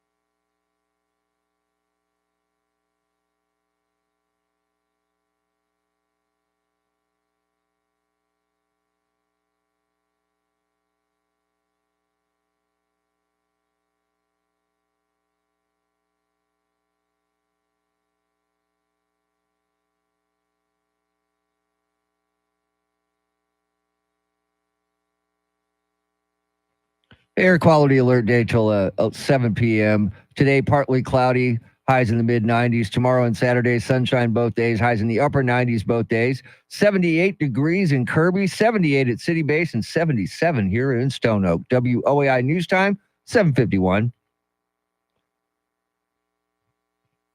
San Antonio's first news. That's Mr. T. Tim Merriman. She's Charity McCurdy. I'm Chris Duell. And it was near the end of the show yesterday. In fact, the final segment of our show yesterday when the news broke of the passing of Jerry West at the age of 86. And one of the first things we all said to each other was, we got to talk to Bill Schoening about the late, great Jerry West. And Bill, like me, you're old enough to have watched Jerry West play. I remember that 1972 NBA Finals, Lakers beat the Knicks 4-1. It's when I was starting to become an NBA fan. And you, sir, I imagine many a time at Staples Center, I imagine you crossed paths with Jerry West. Yes, there's not only at Staples Center, but also in Golden State at the old Oracle Arena there in Oakland, because remember, he worked with the Warriors for a long time, and he had been a consultant with the Clippers, so he was on the scene all the time. You always saw Jerry West. And these accolades that are pouring in are very accurate. You know, Chris, you've heard so many things about him that are good. Yeah, he was a good guy. He always took time to talk to people. He treated people in the organizations that he worked in that were way under him on an even basis. Raymond Ritter is a good friend of mine, and he's now the lead PR guy for the Golden State Warriors. He was the #2 PR guy for the Lakers for years. And he tells a story about one day in the summer of '96, Jerry comes into his office and says, "Hey, come on down to the court. We're working out this kid. I want to see you. I want you to see him play." And it was Kobe Bryant. And of course, that year, Kobe got drafted by Charlotte, and then a couple of weeks after the draft, Jerry West engineered the deal to trade Vlade Divac to Charlotte for this young kid coming out of high school, Lower Merion High School in Philadelphia, outside of Philadelphia, Kobe Bryant. And I think one of the great things that Jerry West had as an executive was the ability to see great players. A lot of great players don't become good coaches because I think sometimes they demand that greatness out of players that they have, and it might be a little more difficult for other players. But the thing that Jerry West saw was the greatness in Kobe Bryant when he was 18 years old. And then, of course, a couple of weeks after he engineered that deal, he signed Shaq to a free agent deal. And he knew how to talk to these great players one-on-one, and they respected him. And I think that's one of the reasons why he had such success in luring free agents. And, of course, Mr. Buss had some money. but he was able to really become a good executive because of the respect he got from other players. And Bill, Jerry West last year chimed in on what he thought about one Victor Wembanyama, and he had no shortage of praise. Oh, he was really high. And see Jerry West's comments on Wemby. He thinks he's a game changer. In fact, Don Harris from WII-TV was sitting behind him at a summer league game last year, sitting behind Jerry, and he said that Jerry was saying some very good things during the course of the game about Wemby. So I think he was very, very high on Victor, and he was still very sharp. You heard these interviews with him just recently. He was still, really on top of things. A really, really good guy, and he was such a great player that we forget how good he was. He averaged 27 points a game in his career. Yeah. And one of the things you talked about him as a player, the thing I remember, Chris, most about him was his pull-up jumper. Mm-hmm. He had a really good power dribble to the baseline or to the wing, and then he'd pull up. He had a very, very quick release.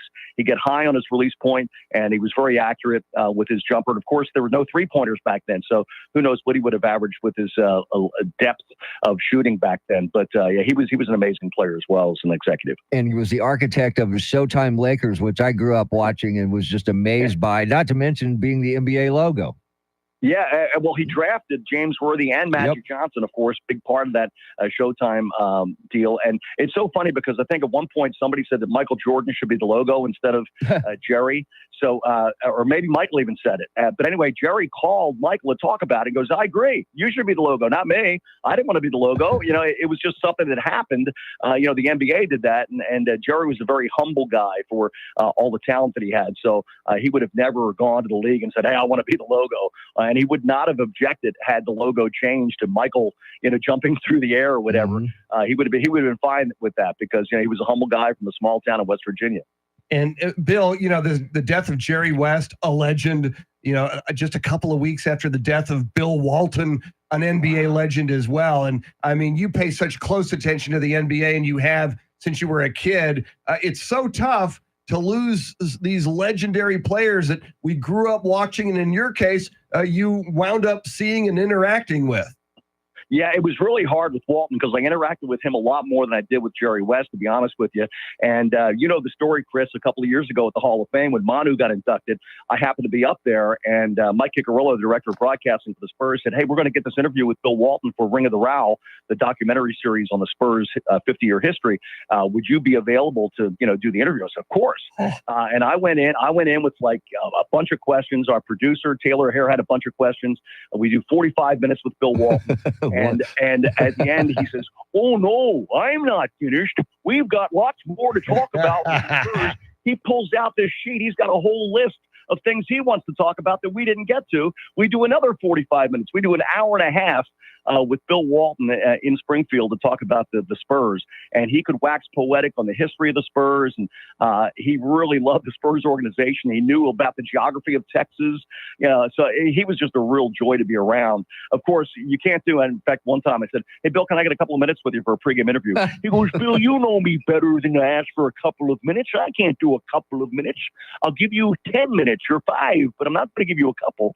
And he couldn't answer a question in 2 minutes. So I really miss Bill Walton. He was a lot of fun to be around. We love his perspective. He's the voice of the San Antonio Spurs.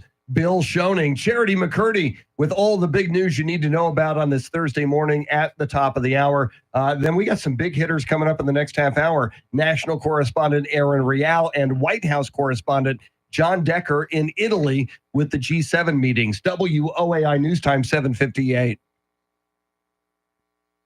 Yeah, right as you waved it off, I had already told her yes, and I didn't know Bill was going to go that long, so she knew all right. she knew to pull out. So that worked out. It did work out. Oh, here we go again. Another major crash on the San Antonio Highway. Oh man, one more hour, everybody. Dude, I've got 19. This may be a record. It's pretty close. It's pretty close because if we the numbers played a you're telling bunch. me, yeah. We played a bunch, and I'm sitting on 19 of them. That is wild. So we'll try to get as many as we can after PAGs. Okay. That PAGs and maybe a couple in that And last at the very segment. end, yeah. And apologize to all the ones that we didn't get to play. Yeah. You know, see. And 3 and out with Aaron with John I'm coming. okay with that because I Yeah. don't have much to ask her. Right. Is there a good state for non-working dads, Aaron? That's just such a weird one. It is. When I saw this, Best states for working dads. and I saw the story this morning. That's the only reason why I picked it. Yeah.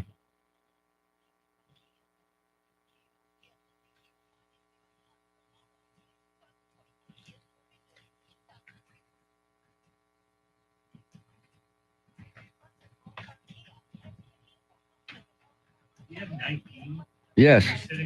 Sitting on 19. Yes, I know. Yeah. Oh, I've done Oh my more. God, I've done wow. more. I've played, I don't know how many, but there's 19 sitting here waiting. That's crazy. We're going to try to get them in the after PAGs in that last segment. We're going to play as many as we can. Yeah. At the last, let's change let's it. just do that. Yeah. So, sometimes that's the plan. Yeah. Well, it's what I Yeah. said. I said it's better to be lucky than good. Mm-hmm.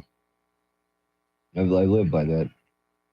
Yeah, we're looking at almost 3 pages worth. Wow. Yeah. Charity McCurdy is coming up with your Yeah, headlines. 25 seconds, everybody. Enjoy. Yeah, we'll be back.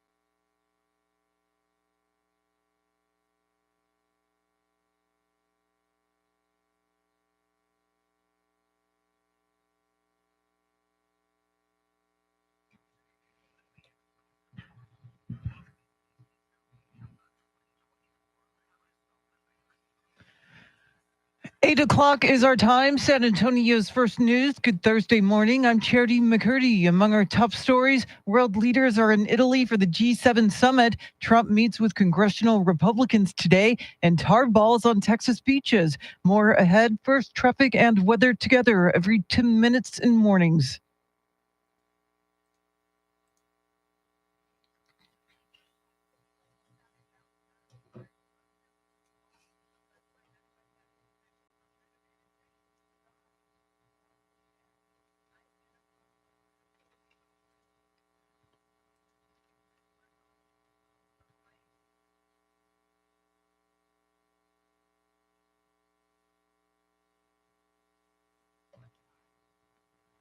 Your Weather Channel forecast for this Thursday. It is an air quality alert day, partly cloudy, a high near 95. Tonight's low near 75. Get a move on. It is 79 degrees. Well, President Biden is in Italy for the G7 summit, where he's expected to hold a press conference with Ukrainian President Zelensky. Here's Fox's Lucas Tomlinson. The first time the two leaders have faced the press together since the White House approved a request from Ukraine to allow Ukraine to strike targets in Russia using American weapons. Now, according to a recent poll, nearly half of Ukrainians viewed this war as a stalemate. And the Wall Street Journal editorial board recently criticizing President Biden over his, quote, timidity and micromanagement of the war and accused Biden of running it on, quote, academic theories of managing escalation instead of a plan for defeating Russia's invasion. And when President Biden meets with the leaders of the world's 7 largest economies in Italy, it's not likely there will be a call to defeat Russia. The summit will also address matters like ceasefire talks and AI development. Meantime, today, congressional Republicans are set to meet with former President Trump. Here's Fox's Ryan Schmelz with more on Decision 2024. The presumptive Republican nominee will meet with House and Senate Republicans separately. House Speaker Mike Johnson says it's important for his conference to have close coordination with former President Trump. I've said many times, I believe President Trump in his second term, which I believe he'll have, can be the most consequential president of the modern era because we have to fix effectively every area of public policy. It will also be the former president's first time on Capitol Hill since the events of January 6, 2021. Speaker Johnson says it's been spoken about multiple times and that President Trump respects the transfer of power. On Capitol Hill, Ryan Schmelz, Fox News. 8 climate protesters were arrested last night after they stormed the field of the congressional baseball game for charity.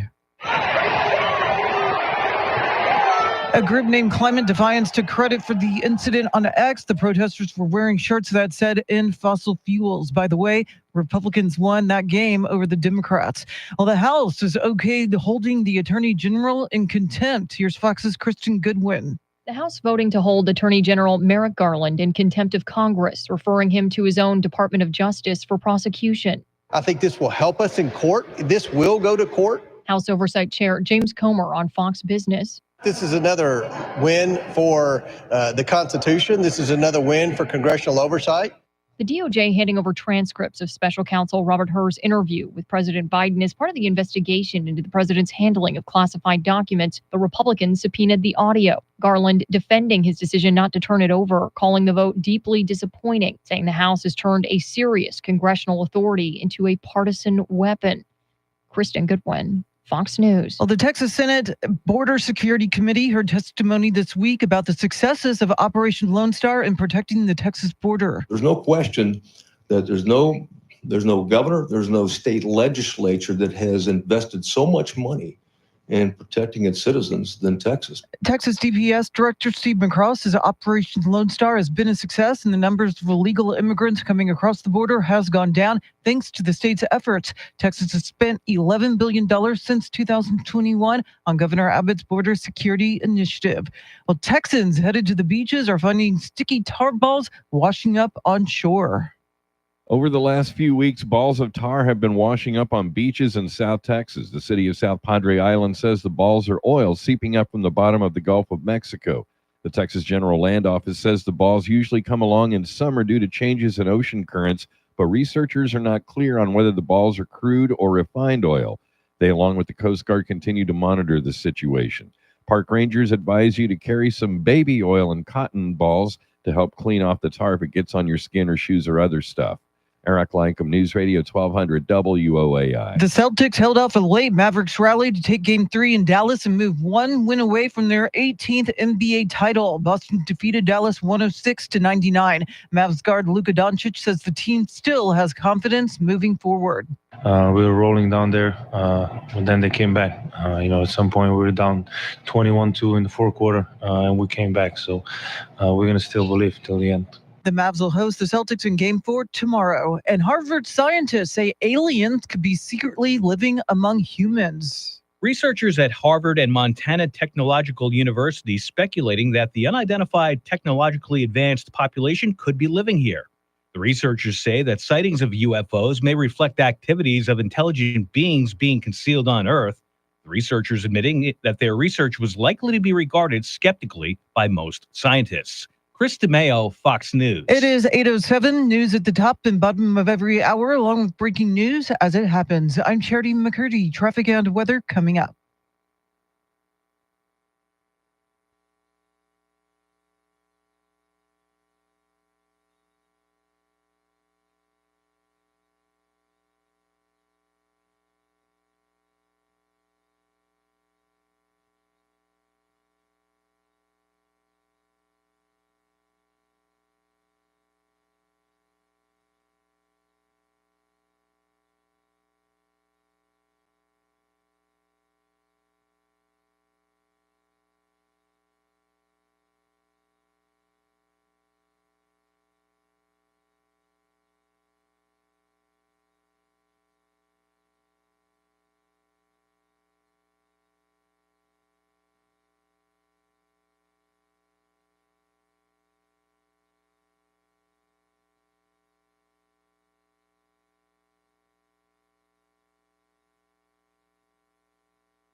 San Antonio's first news.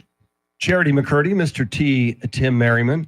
I'm Chris Duell. Coming up at 8:20, White House correspondent John Decker in Italy covering the G7 meetings. But coming right up, we'll check in with national correspondent Aaron Real. There's a survey out that has the best states for working dads. We'll find out where Texas ranks and a whole lot more coming right up. But first, let's get you caught up on traffic and weather together.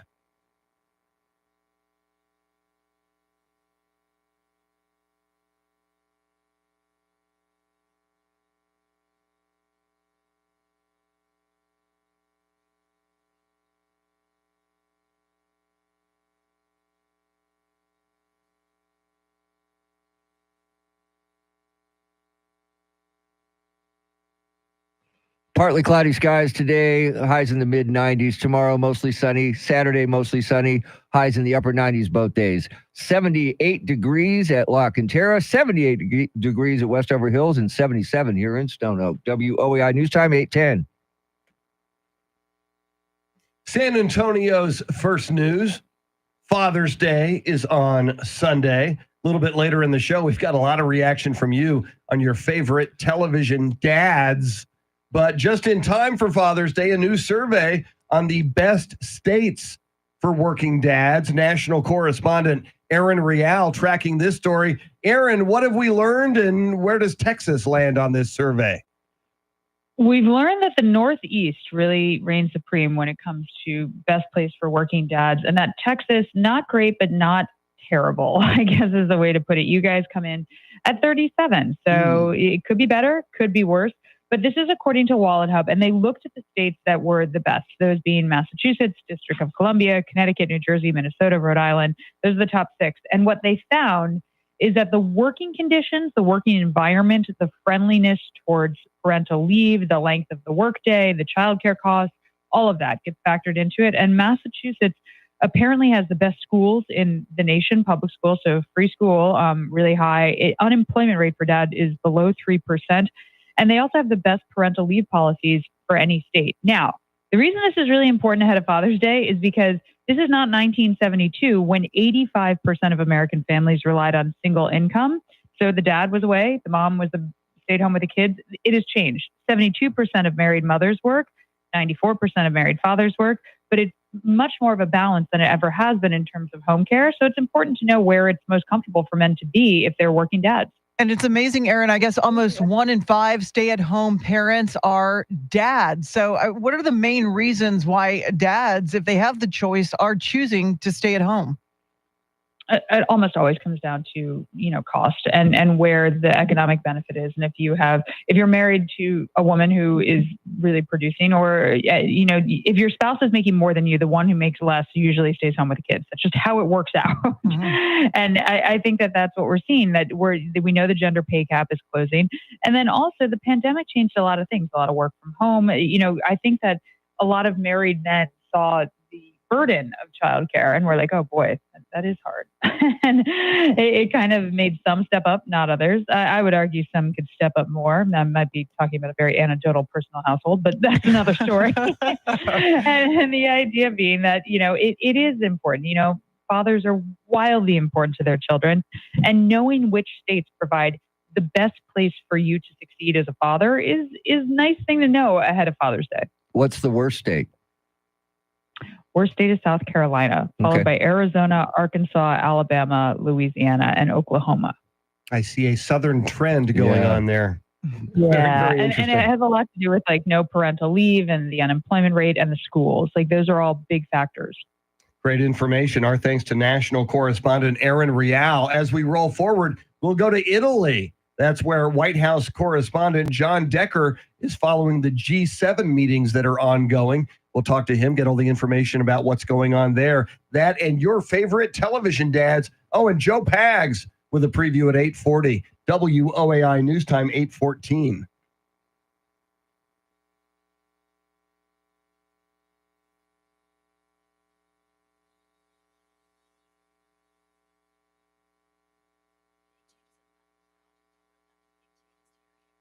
Hello, hello, hello. Okay.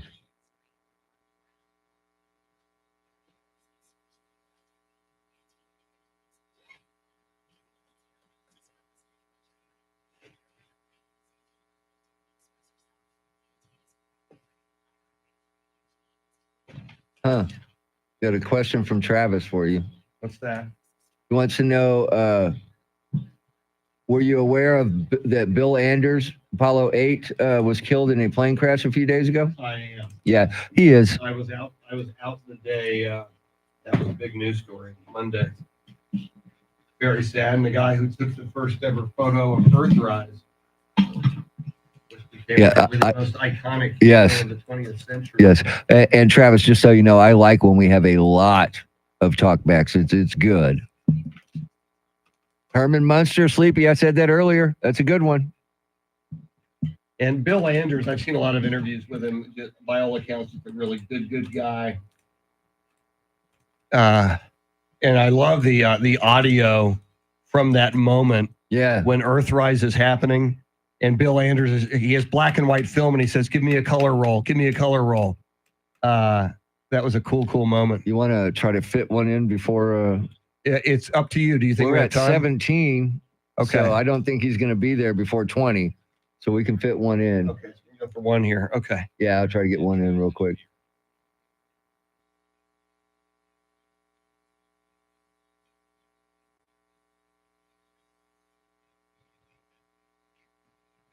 Do you think we see a trio come back in our life in basketball? In your life, probably not mine. Yeah. I mean, I think it happens every 15, 20 years. I was telling EJ, I saw the Red Sox do it in 04. Yeah. So I think in basketball, it's easier to do than in baseball. I just was curious. Tim, what do you think? No. No? Too hard. All right, I've got one we can play from Victoria. Okay. No, Victoria, Texas. Not Victoria, the girl. God, man, we're going to Victoria, Oklahoma City. Into Alabama. Alabama.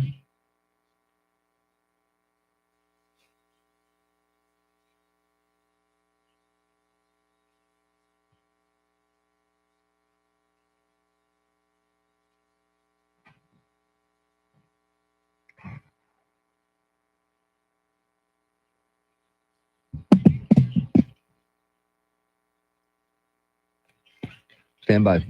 Okay.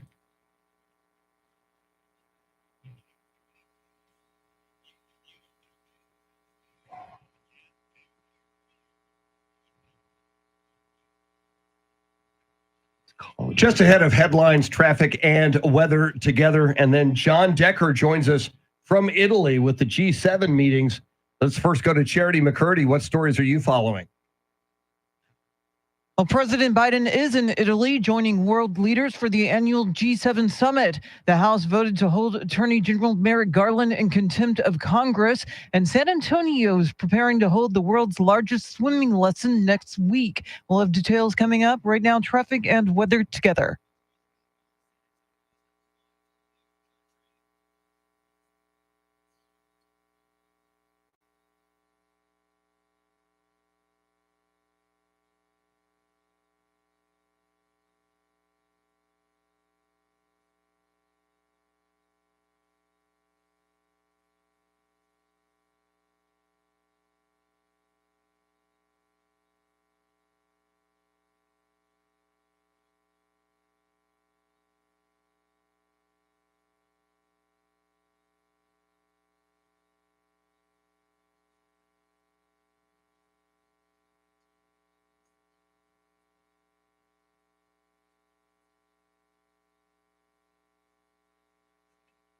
Partly cloudy skies today, highs in the mid 90s. Tomorrow and Saturday, sunshine both days, highs in the upper 90s both days. 78 degrees in Kirby, 78 in Terrell Hills, 77 here in Stone Oak. WOAI News Time, 8:19. San Antonio's first news, Charity McCurdy, Mr. T. Tim Merriman. I'm Chris Duell. Well, let's go to Italy, where White House correspondent and attorney John Decker is covering the G7 summit. John, so many major issues in the world, including a couple of wars going on. What are the big topics of conversation among these world leaders? Well, it's those two conflicts that you referenced. The first one, of course, the war in Ukraine. That's the big focus of President Biden today. He arrived here in Italy late last night. It's his first full day of the G7, and many of his meetings today really do concern the war in Ukraine. The president will be meeting later today with President Zelensky of Ukraine for a bilateral meeting.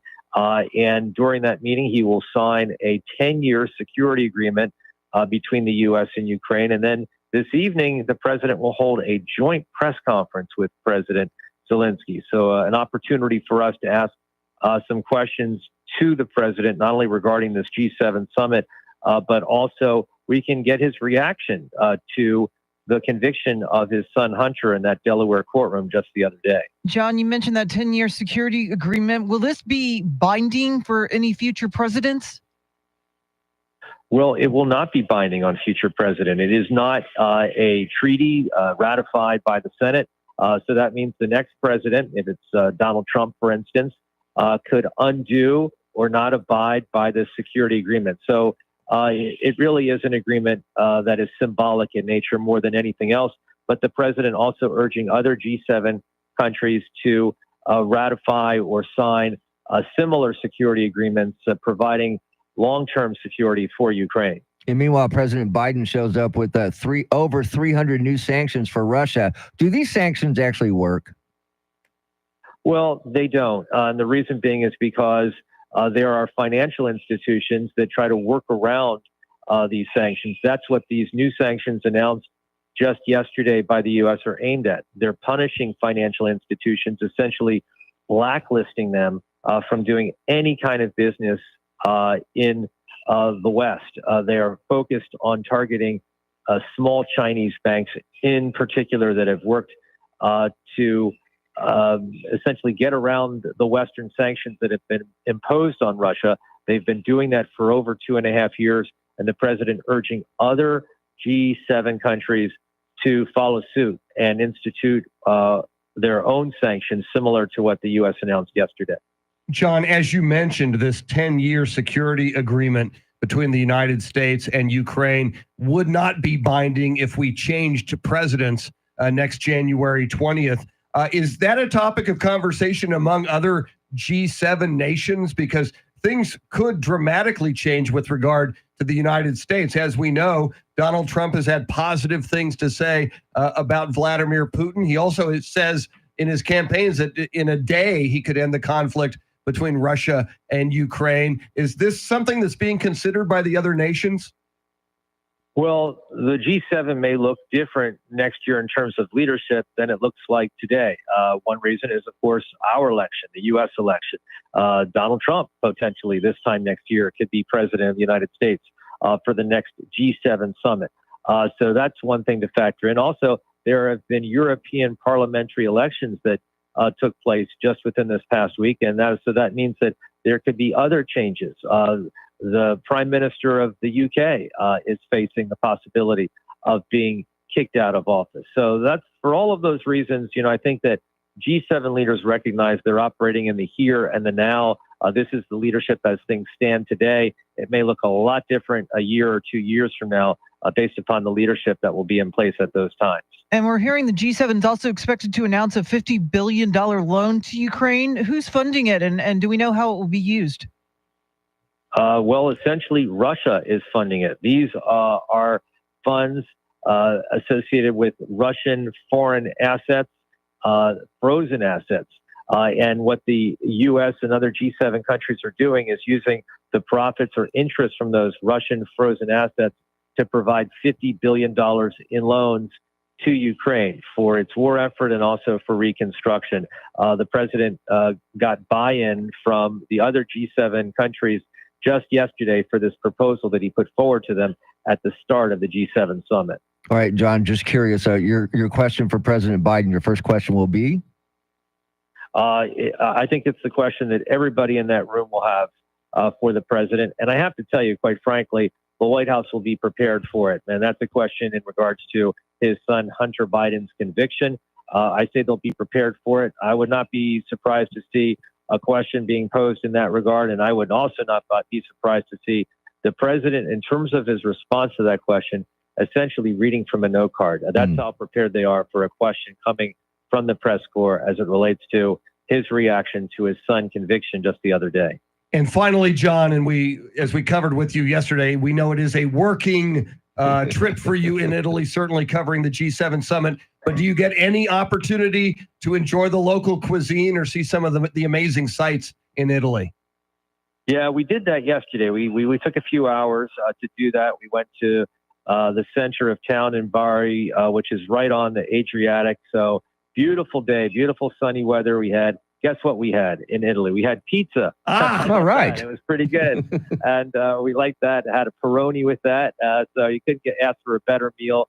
And we'll also have an opportunity towards the end of this trip when we're coming back to the U.S. to spend a day in Rome.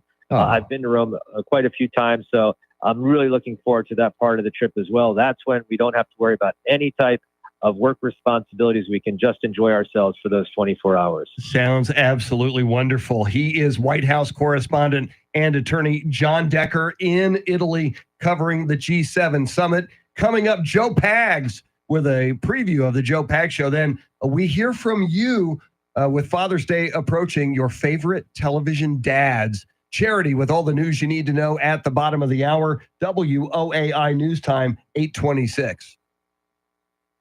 Okay. That was good. Yeah, both of those. I like that you asked him his one question, and always good to go pop culture on the way out. Yeah. Good. We rocked it. We rolled it.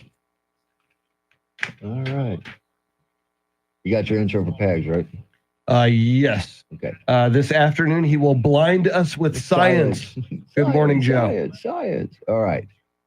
I'm going to try to get as many of these as we can. Yep. All right.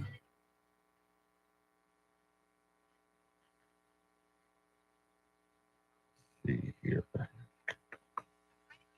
Skipping Eddie's father. Oh, the courtship of Eddie's father, Bill Bixby, everybody. Yeah. And the guy's name was? The actor was Bill Bixby. I don't know what his name was. Tom Corbett. Wow, I don't remember that. Yeah, I'm going to skip that one. It's too old.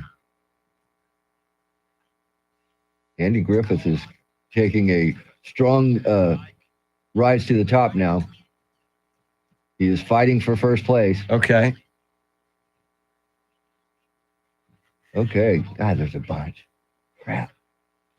Yeah, back to Travis, back to Bill Anders for a second. Yeah. There's a YouTube with the audio of them shooting that Earthrise photo from Apollo 8, but it's done with animation of the orientation of the Apollo 8 command and service module, coming over the lunar horizon while the Earth is coming up. So you're hearing, and I think it's even graphically on the screen while you're watching the position of the spacecraft, the moon, and the rising Earth. It's an amazing. I haven't seen it in about 7 years, but when I first saw it, it was pretty spectacular. It's out there somewhere on YouTube. It's out there somewhere, everywhere. There's something. Yeah, if you want to find something, it's out there. It is definitely out there. All right. He's got a trivia question for us. Should be an easy one. There was no lunar module on Apollo 8. Yeah. So the designation, it was an Apollo crew to the moon. Yeah, but he the just lunar happened, that was module his. was not yet available. Yeah. I believe it was getting an oil change, wasn't it? At the time, getting tires and oil change. One of my favorite stories, Travis, is Rusty Schweickart, Apollo 9. Rusty. When they're orbiting they're testing out the lunar module for the first time, and it is docked to the command service module. And so Rusty Schweickart is outside the door of the lunar module, and David Scott from San Antonio, yes, from San Antonio's own, was in the hatch of the command service module, and his camera jammed, and he needed to go unjam the camera and put a new film roll in the camera. So NASA says, all right, Dave, go back into the command module, undo the jam, put some new film in the camera. They said, Rusty, you just stay there for about 5 minutes and we'll get back to you. And as NASA astronauts never have 5 minutes of free time. Yes. So he talks about this, and I've got there's a documentary called The Other Side of the Moon, which I had on VHS, where Rusty Schweickart describes, I had 5 minutes to just look out at the Earth below me, the stars and the Earth, and How cool is that? And he said, what I decided to do was open up to the experience. Yeah. He said, I'm just going to open up.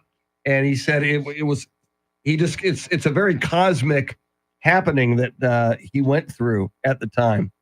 So, oh my, I'll try to find, I did a YouTube on that maybe 15 years ago, and I used his audio. I'd probably find that for you somewhere on YouTube, but it's one Very of my one of my favorite moments of the Apollo program from Rusty Very Schweiker. cool. Very cool. Very cool. 1 minute till Charity McCurdy, everybody. Charity McCurdy, enjoy your final 52 seconds of chopped liver before. Or CFR. Yeah, CFR. CFR. If you guys can figure CFR. out what that is, you are very good. And as soon as we find a drummer, which could be Randy Beamer. Yeah, Randy Beamer wouldn't fit, though, in our band. He's too good looking. See, that's why the Beatles got rid of Pete Best, because Paul McCartney thought he was too good looking. Yeah. Thank you, Travis. Love the information. Was a hot turd at the time. That's probably because it was a Yugo. Beamer on the drums. We can bring Randy Beamer in on the drums. That's There a you good go. idea, man. Yeah, Yeah, because drummers get all the chicks, though. true. All right, here comes Charity McCarty. 10 seconds, guys.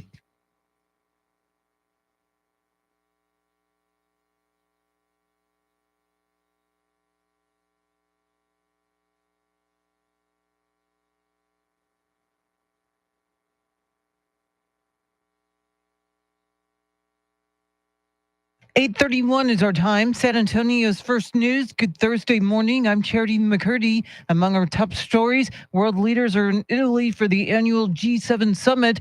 A Texas city rejects a travel abortion ban, and Elon Musk is facing a new lawsuit. Details ahead. First, traffic and weather together every 10 minutes in mornings.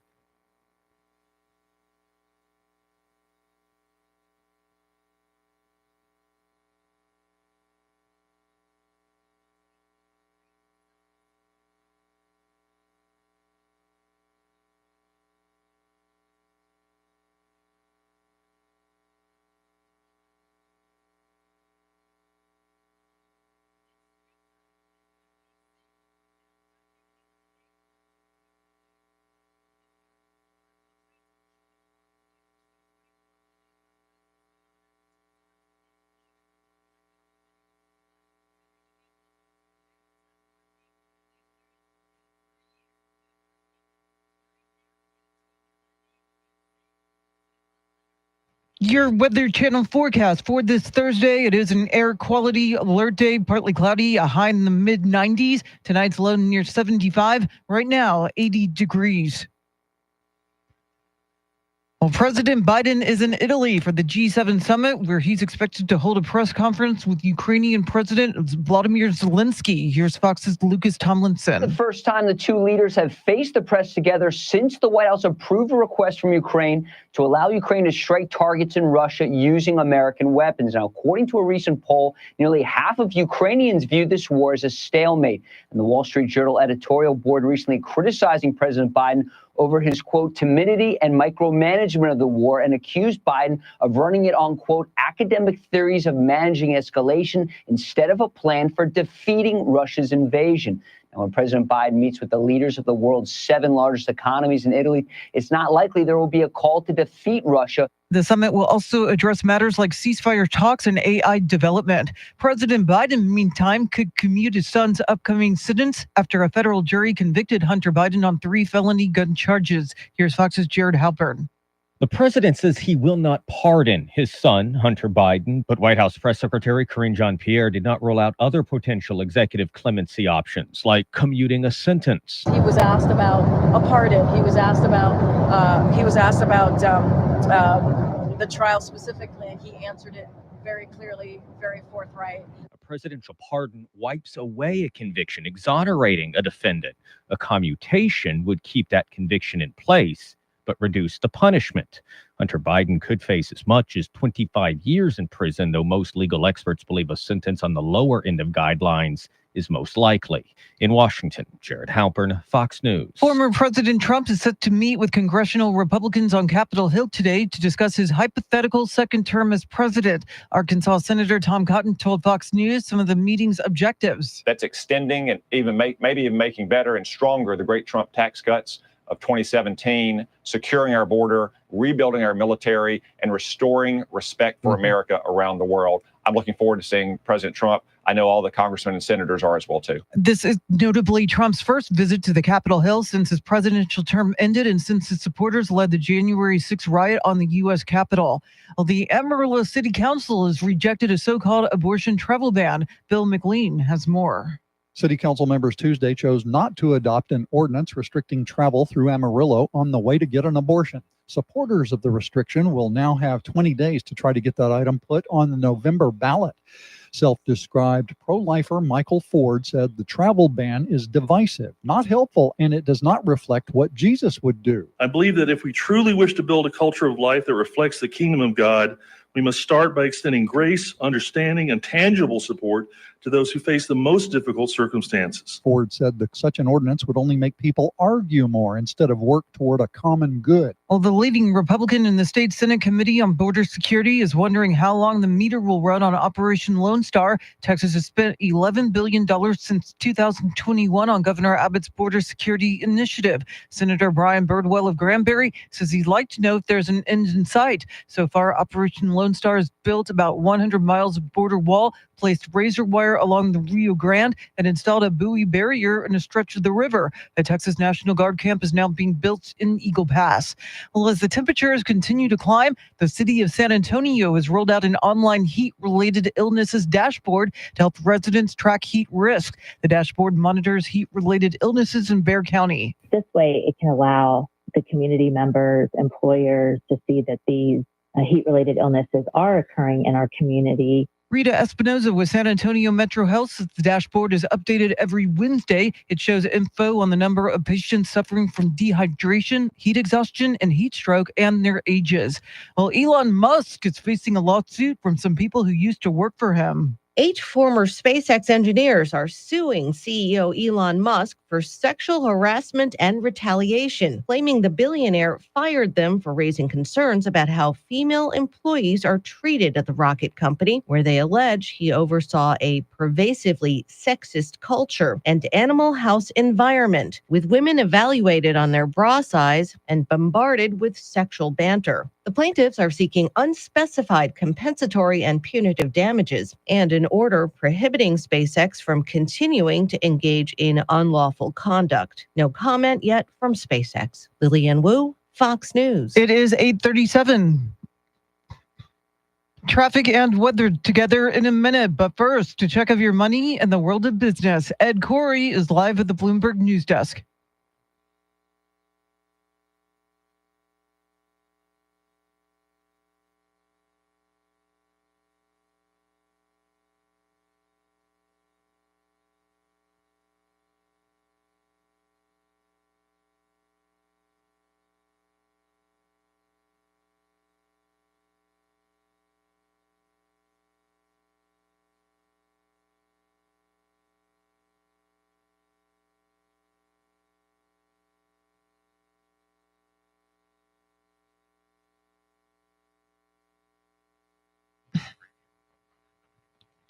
All right, thanks, Ed. News at the top and bottom of every hour, along with breaking news as it happens. I'm Charity McCurdy. Here's traffic and weather.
San Antonio's First News, Mr. T, Tim Merriman, Charity McCurdy. I'm Chris Duell. In a moment, more of your talkbacks with Father's Day on Sunday. We're asking you who your favorite television dad is. We'll get back to you in just a flash.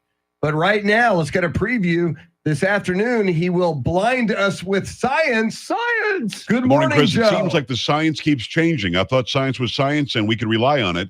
But when Fauci goes in front of these hearings and in front of these committees, he seems to be changing his tune from just 3 or 4 years ago. We're going to have attorney Tom Renz on, who's been ahead of the game when it comes to the adverse effects of shots, when it comes to the VAERS system and much more, and how people are trying to cancel him now. We'll have that for you, plus Tom Fitton, the president of Judicial Watch, on the border invasion. Can we just defund those that are helping people come here illegally? And did Fauci hide gain of function? That much more on the Joe Pag Show today at 5 on News Radio 1200 WOAI. Have a good morning. You too, Joe. The Joe Pag Show, 5 o'clock today and every weekday, 5 to 8 p.m. right here. Be sure to check it out. All right. Charity and Mr. T, man, I think we set a record for talkbacks today. Yes, we have. They keep coming in. We've been asking you, the listeners, your favorite television dads in honor of Father's Day coming up this weekend. Here we go. Let's start with Daryl. Good morning, San Antonio First News. This is Daryl. I'd have to say the best TV dad is Andy Griffith. He always had some wisdom to say and always said it in a nice way. Oh, I'll be. Amen. Andy Griffith. When you stumble upon that old show, it's timeless. It is great characters. And speaking of Andy Griffith, why did Andy Griffith name his kid Opie? So he could say opium on national TV. Opium. Could you hand me that fishing pole from over there? I'm not sure if that's the reason the character's name was Opie. I'm not sure if there's an opium reference. It makes sense to me. All right. Maybe if I did opium while watching the show, it opened up new doors. Well, it was the 60s. Yeah. All right, let's go to Victoria. Hi, Julie from Victoria. One of my favorite TV dads is John Goodman's character, Dan Connor from the show Roseanne. The older episodes of Roseanne, I'd have to say, when they're kind of, the struggling Midwest family, living paycheck to paycheck. But John Goodman's Dan Connor for me, from the old Roseanne. Okay. Like that? Yes, I like it. All right. Here's another Andy Griffith. I haven't heard anyone mention that the best dad on TV is Andy Griffith. He raised Opie, and now we got a bunch of great movies. Andy Griffith is the best TV dad. Bye. Yeah, if we had a winner, it looks like, because if you go all the way back to earlier in the show, we had some earlier Andy Griffith as well. Yeah, even some whistling. Yeah, the whistling one was great. All right, here's another one. Good morning, WOAI crew. This is Pat from Water Valley. I lay one across your lip, big dummy, was one of my favorites. And I'll put my boot up here was my other favorite. Mr. Sanford and Mr. Foreman. Y'all have a great day. Wow, you picked Very two. nice. I like that. Fred Sanford, played by Red Fox, Sanford and Son. Yep, here's another one. In my opinion, the best TV dad was Tim Allen, Home Improvement. More power. Charity, you brought Tim Allen up Yes, you earlier, did. didn't you? Yeah, no, he was hilarious. Yeah. All right, here we go. Here's another one. Here's Officer John. Good morning, crew. This is Officer John again. Hey, my favorite was Michael Landon from Little House on the Prairie. Hey, anybody can take care of all those kids and his family back in the 1870s, gotta be a great dad. Thanks, guys. Have a good morning. There you go. Well, and interestingly, based on a real dad, the books by Laura Ingalls Wilder before the TV series, those were supposedly nonfiction books. Yeah, they called him Pa, I believe. Yeah.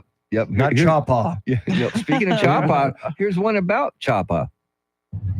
Good morning, guys. This is Nick. Besides Charlie Parker, as far as everybody's favorite dad, I guess he's now everybody's favorite grandpa, I would definitely have to say Tim Allen from Home Improvement. Whoa! One of the first things I bought myself with a decent paycheck was every season of Home Improvement on DVD, and then I bought them on Blu-ray. 100% Home Improvement, Tim Allen. You guys have a great day. Okay, so I'm thinking Tim Allen might get the silver Yeah. to Andy Griffith's gold medal here. Yeah. And this just in from Charlie Parker, who's on his way to the coast. Randy Marsh from South Park. Oh, Okay. very nice. Thank you, Charlie. Thank you, Charlie, also known as Chapa. Chapa. Charlie going to the coast. Going fishing. Very nice. Very, very nice. Tell you what, let's take a quick break. We'll get you caught up on headlines, traffic, and weather. And then we'll give you some more favorite TV dads of all time, just in time for Father's Day coming up this Sunday. WOAI News Time, 8:46. Okay.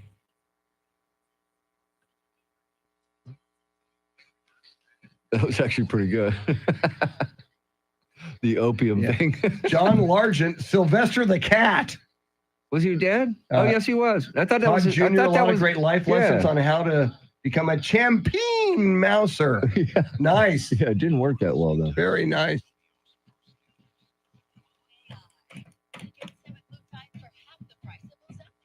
You know, come to think of it, Fred Flintstone later was a pretty good dad Father with of Pebbles. Pebbles? Yeah.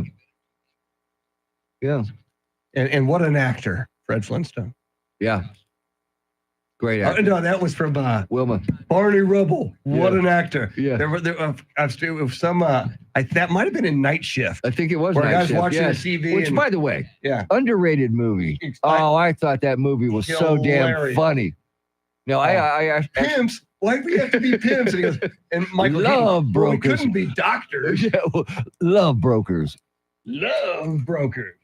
I told you I named my first miniature dachshund Wilma after my favorite actress, Wilma Flintstone. Very nice. I just wanted to be able to stand at the door and yell, Wilma! And I did a few times. Very nice.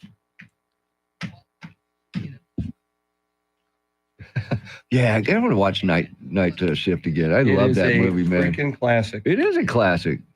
And I like Michael Keaton, man. I'm sorry. That guy's a great that was actor. his breakthrough. I know. That was a great. He was Yeah. a great actor. I mean, he was great in Yeah. Dope Sick. My God, he was so good in Dope Sick. Underrated movies. I like that.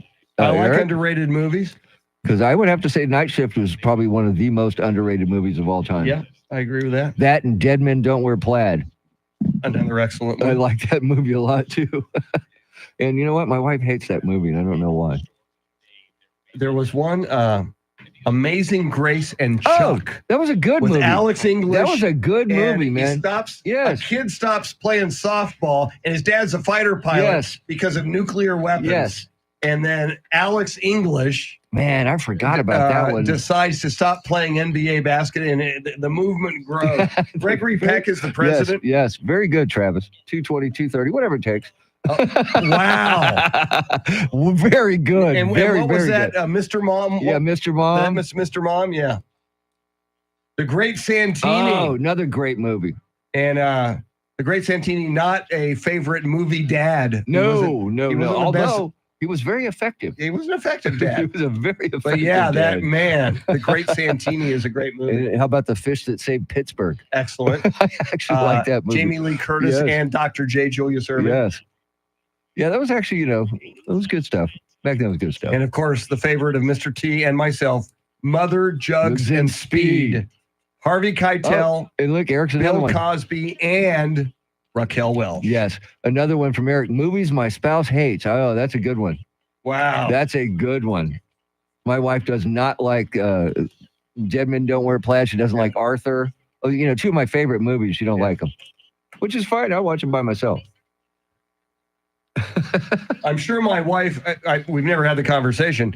My wife would never watch Caddyshack. Oh, see, and my I wife could watch, does not like that movie either. I And could watch Caddyshack Oh. around the clock. I'll watch it anytime it's on. If I happen to be flipping around and I see, I'll stop wherever it's at and watch it because I don't care.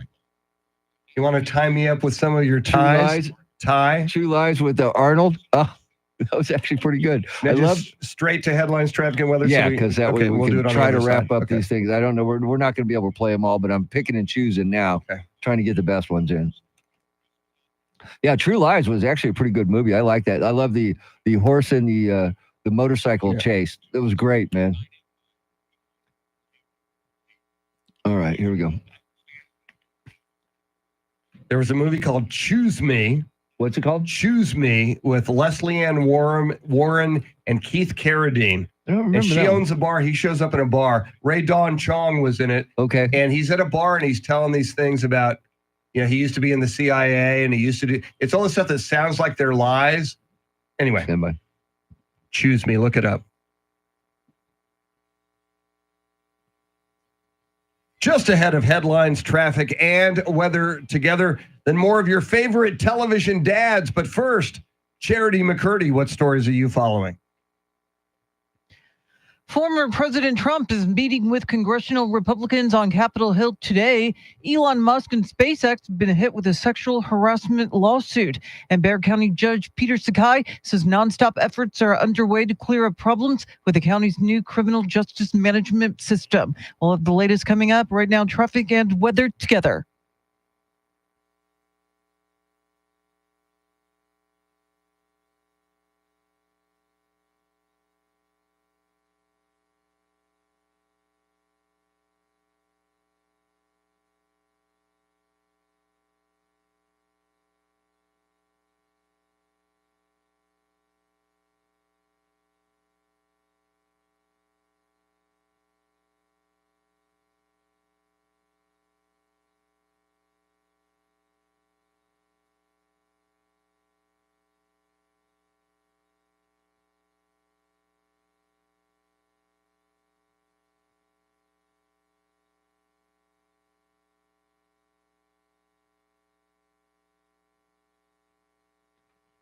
Partly cloudy today, highs in the mid-90s. Tomorrow and Saturday, sunshine both days, highs in the upper 90s both days. 78 in Alamo Heights, 78 in Terrell Hills, and 78 right here in Stone Oak. WOAI News Time 552.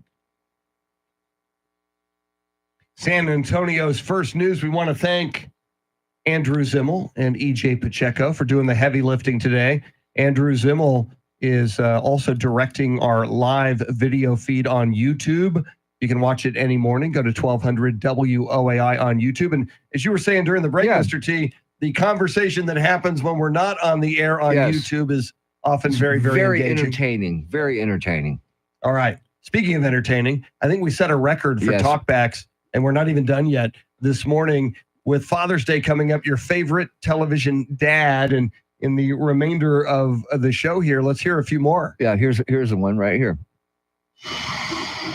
Good morning, guys. I just want to say for TV's best dad, Red Foreman from That 70s Show. You gotta love it. All right, guys. Okay. A good nomination from That 70s Show. Red Foreman, I like that. Charity, you in accord? Yeah, well, when I see Red Foreman, I think RoboCop. Yeah, exactly. Exactly. The original RoboCop. Yes. Yeah. All right, here's another one. Yeah, that old boy's right. Al Bundy's got my vote. Anybody that slammed Kelly's date's face into the door jamb as he's escorting him out the door can't be half bad. Y'all have a good day. Nice. Al Bundy's gotten a lot of votes Yes, as he well. has. Yes, he has. Al Bundy may get the silver for all we know. And here's one that I never thought we would get because I don't know much about this show. Here's one for you. A realistic dad. Maxwell Sheffield of The Nanny. He was hardly ever there because he was working his butt off trying to keep up with the economy. And when he was there, he was trying his best, but he always seemed to have flubbed something. But he did his best he could. Okay. Yeah, and he dealt with Fran Drescher's laugh. So, yeah. Yeah, I didn't watch a lot of episodes of The Nanny. I have never seen one episode of The Nanny at all. All right, we got time for one more. Here's the last one. Good morning, gang. Best TV dads, as far as I can see, Howard Cunningham. Even though he did make his first son somehow disappear, he was still a good dad. Close second for me would be Ben Cartwright. Oh. Anybody who could handle those three knuckleheads has got to be a good dad. Y'all have a good day from Central Arkansas. Yeah, I forgot about Howard Cunningham getting rid of Chuck. the older brother, Yeah. disappeared like in season 2, I believe. And was he calling Haas a knucklehead? I think that's what he said, Son but of not Ben to his Carter- face. Cartwright, yeah. Not to his face. He's not telling him that. Well, thanks to our listeners. Yeah, Charity, thank you. we have set a new record for talkbacks. I love it. Out of the park. Yeah. Mr. T with the idea this morning at the last Yeah. second. It was the TV last dads. second I know, it idea. was. Right before our video. He goes, oh, let's do this. And it worked. It sets the record. All right. Tomorrow, a very special show. We will be celebrating the birthday of one Charity McCurdy. So our talk back tomorrow will be all about charity. And I predict we set another record. We could be setting another record tomorrow. We look forward to that. An early happy birthday for Charity. Her birthday's on Saturday, so we celebrate it tomorrow. Charlie, if you're listening on the way to the coast, have a great drive. Charity does have all the big stories coming at you at the top of the hour. Then Glenn Beck. Right now, your Sean Hannity Morning Minute.